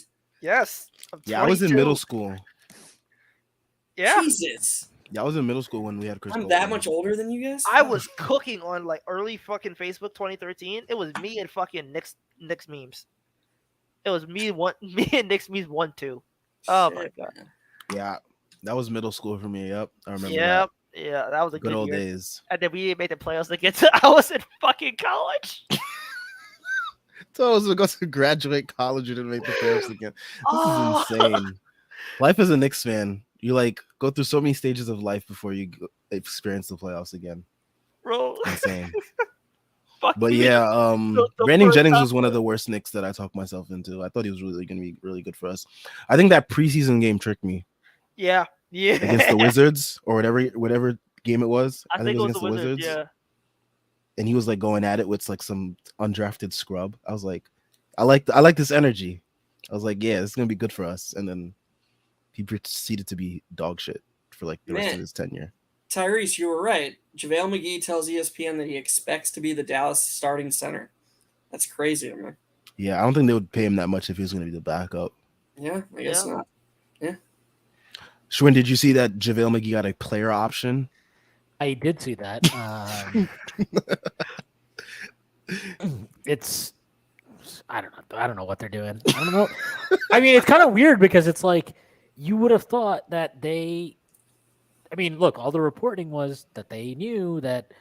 Oh yeah, no, they had figured out like weeks ago that Brunson was out. So it's like, all right, so you've been preparing, right? Like, I don't know, that contract is not. That doesn't seem like preparing. That seems a lot like shit. Hope we like scrambling last minute to like get something done. That or just a terrible read on the market, which I mean that's what it is, right? It's just terrible read on the market. So who knows? Mavs beat writer just tweeted that he expects some combination of Powell, Bertans, and Hardaway to be packaged together for something. God bless. For what? Like a bag of fucking flaming shit? Well, don't kill the messenger, man. Yeah, you know. Wait, what was the package again? It was Bertans, Powell, and Hardaway. Is that Tobias Harris money? It's pretty close, but somebody tweeted like a half hour ago. A good source tweeted that the Sixers and Harris are very mutually happy together, and that they expect Harris to stay in Philadelphia. Yeah, sure. Yeah, that's a good point. Yeah, Daryl Morey is totally upfront about that stuff. It's what you got to say, right? Yeah, no, we've always loved Tobias Harris. From Mark Stein. So as for Jalen Brunson, sources briefed on Dallas' scheduled NYC meeting today say meeting canceled by Brunson's representatives. Dallas told money not be a deciding factor because of Brunson's determination to sign with Knicks. Mavs did not formally present an offer today. They're really trying to be like, we got tapered on. We got tapered on. Yeah, they want the Knicks to get with tamper charges so bad, and it's funny because it's just not going to happen. But I hope they try. When it doesn't happen. Yeah, I hope they keep fighting the good fight. You know, that's what you got to do when you're the little guy like Mark Cuban. It's the real victim here. Wait, a Nets season ticket holder just sent me a copy of the purchase agreement. All ticket sales are final. There shall be no refunds, credits, or exchanges except. Yeah, they're pissed. They're on one of the spaces. One of them saying, "I'm not paying $1,300 to watch the Nets this season." I was like, "Well, you kind of already did." So you better go to the games and watch the fucking 2K. Go watch Cam Thomas put up 35 shots a night. Oh, the Cam Thomas and enjoy it. It's gonna be so nasty because that's all they have now. Have you seen this Robert Randolph tweet? Which one? Which one? It's for. Sorry, no. I'll just read it. There has to be a 30 for 30 on how much eggplant riding there has been during the LeBron era of basketball. He might be right for the first time in his life. A broken clock is right twice, man. And there goes one of those times that Robert Randolph is right. Fred Katz is tweeting that the Knicks basically still have a chance of using this to do a sign-in trade, keep the MLE, and use a sliver of it to give a contract to Jericho Sims. I don't know. I mean, I think that is a possibility. It would just be hard. We got to convince them that they want Evan Fournier really bad. Like, we just got to convince them that they really want Evan Fournier.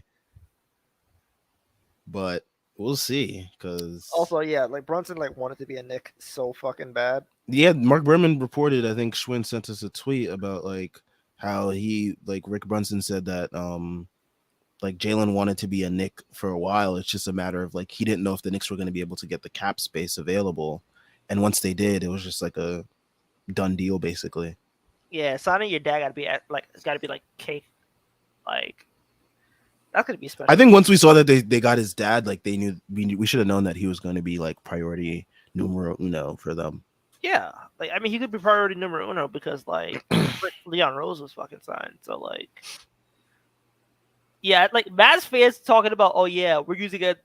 This is Brunson's team leaking this as leverage was the funniest shit in the world. I'm like, bro, Brunson's team is the fucking Knicks. Sam Rose is his agent. You think Leon Rose doesn't know his fucking price? Anthony Gill signing a 2-year deal with the Washington Wizards. Yeah, we might be out of news. Who? Anthony Gill. I have no idea who this is. I mean, this is basically what happened, right?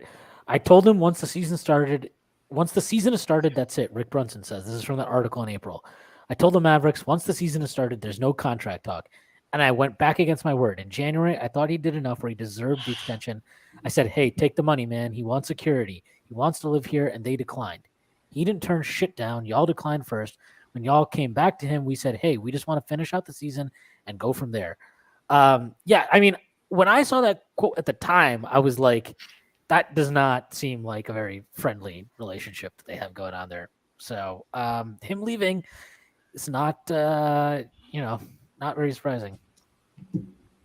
Yeah, I mean, yeah. Also, low key, by the way, I have to say this. I convinced myself that fucking Sasha Vujic would be decent on his roster. I really did. I really thought he had it like that. You thought the triangle was gonna reawaken something? No, all right, Tyrese. No, you didn't. You don't have to say that. No, I thought he had a little sun in the tank. I was like, that was one of the worst signings. I was like ever. 15. I was like 15 at the time, bro. Like no, 20. Yeah, like 16. That was one of the worst things that we did. I think one for me would have been like Cole Aldrich. Oh yeah, I remember him. I was really, really into his screen game. Yeah. I like Torrey Murray and Jeremy Tyler. Langston Galloway, bro. No, Galloway was good. Like, Galloway was good though. Yeah, Galloway had a legit career. I'm surprised he's not in the league right now. I think he's doing his own thing. He's always doing something with shoes, right? So he's tweeting about kicks and stuff. He definitely could have been like he what 2019, 2020 he put up like 10 points on fucking like 58 true shooting. Like, what sold me on Langston Galloway forever was that spin move he did in Detroit in the corner off a pump fake. Oh yeah. And he went for like this crazy reverse like layup or something. He was just a good player. I liked him. He was just a fun player. He was solid. He could have been the future if we gave him enough run. Oh yeah, and Torrey Murray. I know Galloway actually like he's one guy. Torrey Murray, Torrey Murray. Galloway got a lot of run though. Like there's actually no issue with playing time with this time of New York. Yeah. Yeah. I mean, whatever. Like, this is a good day, man. Yeah, pretty good day for Knicks fans. Everybody we wanted to lose lost. Like, yeah, this was the Nets are in hell. I mean, the Lakers been in hell. Lakers been in hell. Yeah, exactly.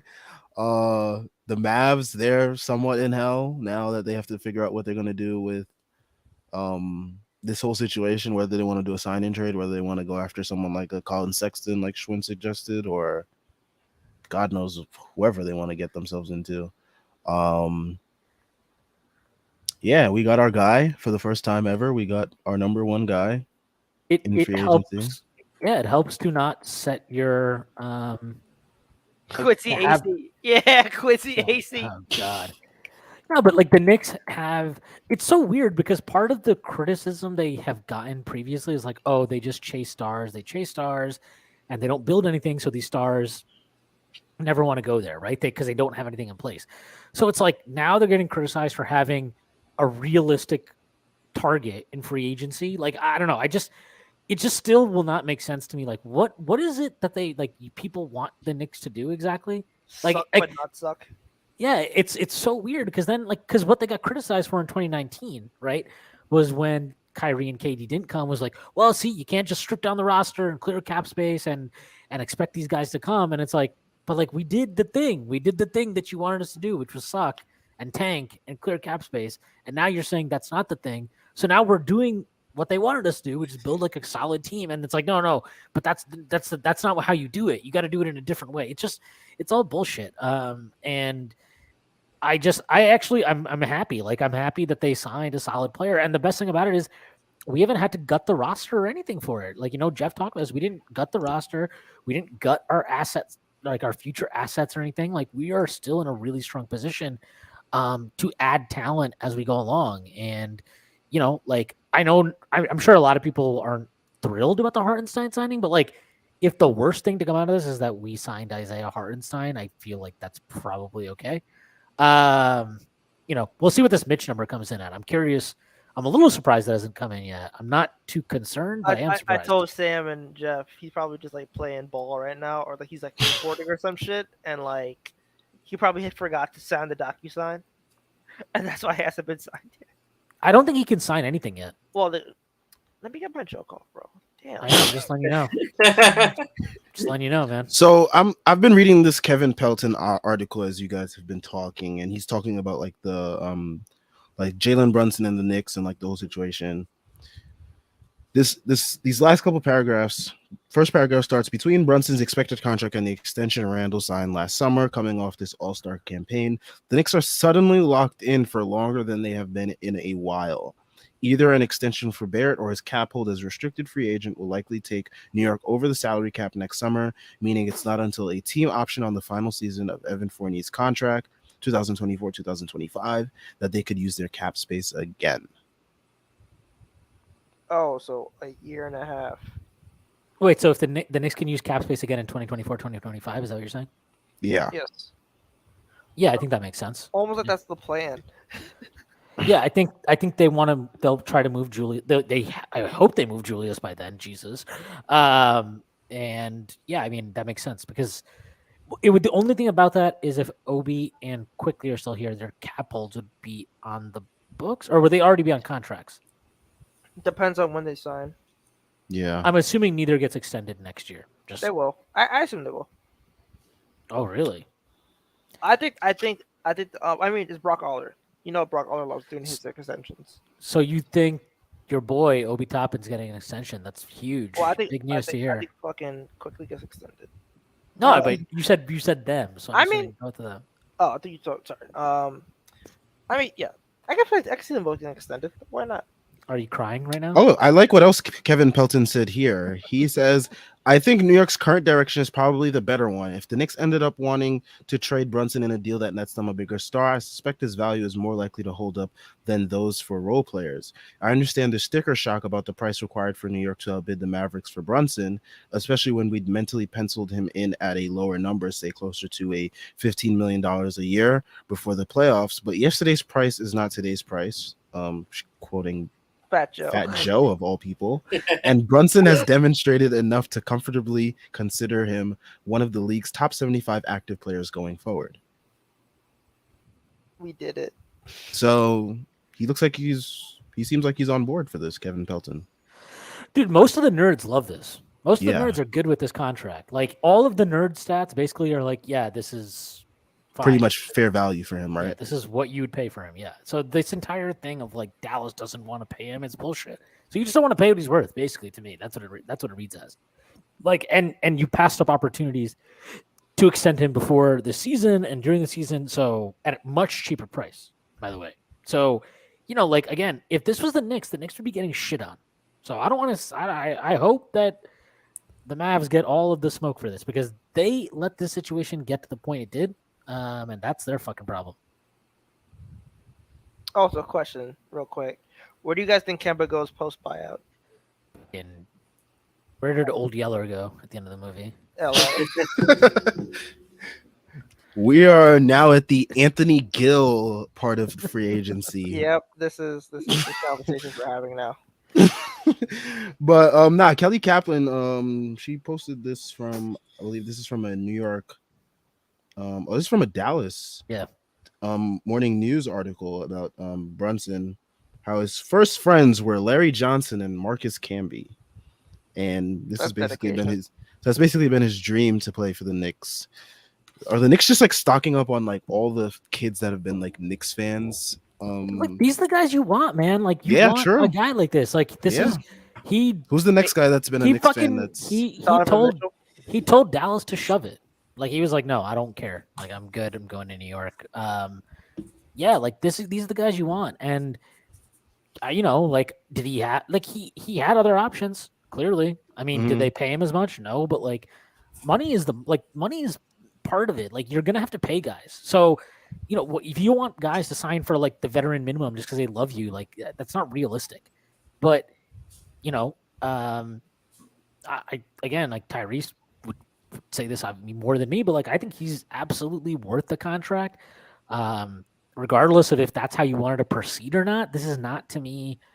And this, the difference between this and playing Julius for last year, like Brunson has improved year after year after year, and it's not like an outlier shooting season for him. Like he's been a good shooter, he's been a good finisher, and he is all of these things, and he's just gradually added to his game. So I feel a lot better about this contract. I don't think there's as much downside of this contract because even last year, like I think almost all of us were like, you know, there will be some regression from Julius. We were hoping that with the progression of the young guys on the team, plus adding Kemba and Fournier, obviously Kemba didn't work out as expected, but that there would be less of a burden on him. So even if he regressed, that he wouldn't we just didn't plummet. expect him to like shit himself. And, Yeah, like, and he just cratered. roll around in the shit. He literally had the worst season of his career. Like, so I don't know how you can plan for that really, but like I'm not nearly as concerned at all about Brunson. I think he's worth this money, and I think there's a chance that, you know, there's a chance he definitely outperforms it. Yeah, I was saying that to Jeff the other day. I was like these type of contracts, you never know when a player is gonna like outperform their contract because like it's at a pretty reasonable value. Do we think he could reach? Do we think he could get into an All-Star game?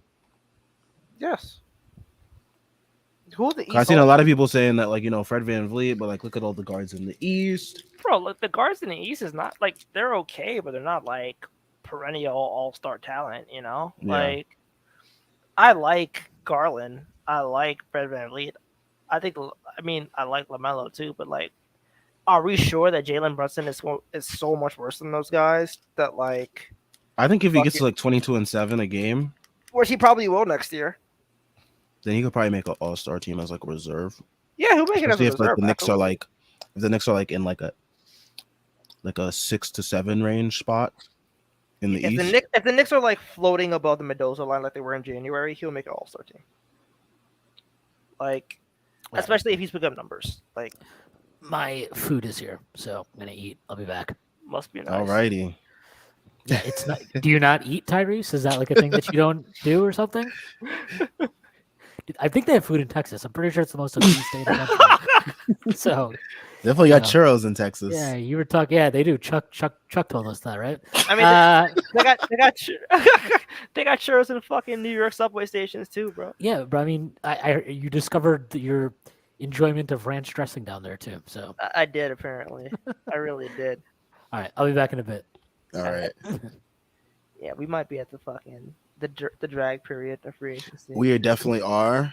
But I mean, as we kind of like wrap things up, I feel like we've had a pretty good day. We'll see what happens with Mitch. We'll see what happens with Fournier, Randall, Rose, because I think those are like the really like main deciding factors in terms of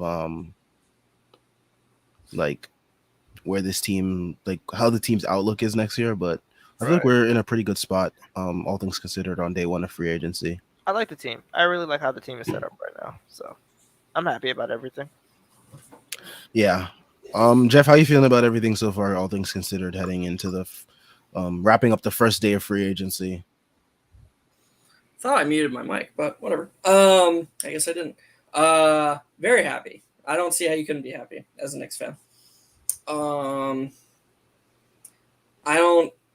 It seems like most Knicks fans are positive about the Brunson contract, which makes me happy because that that shows that Knicks fans sort of are aware of the spot we're in. And I think we've gone over on this podcast just how many positives there are. It solidifies point guard play, which we've needed for decades.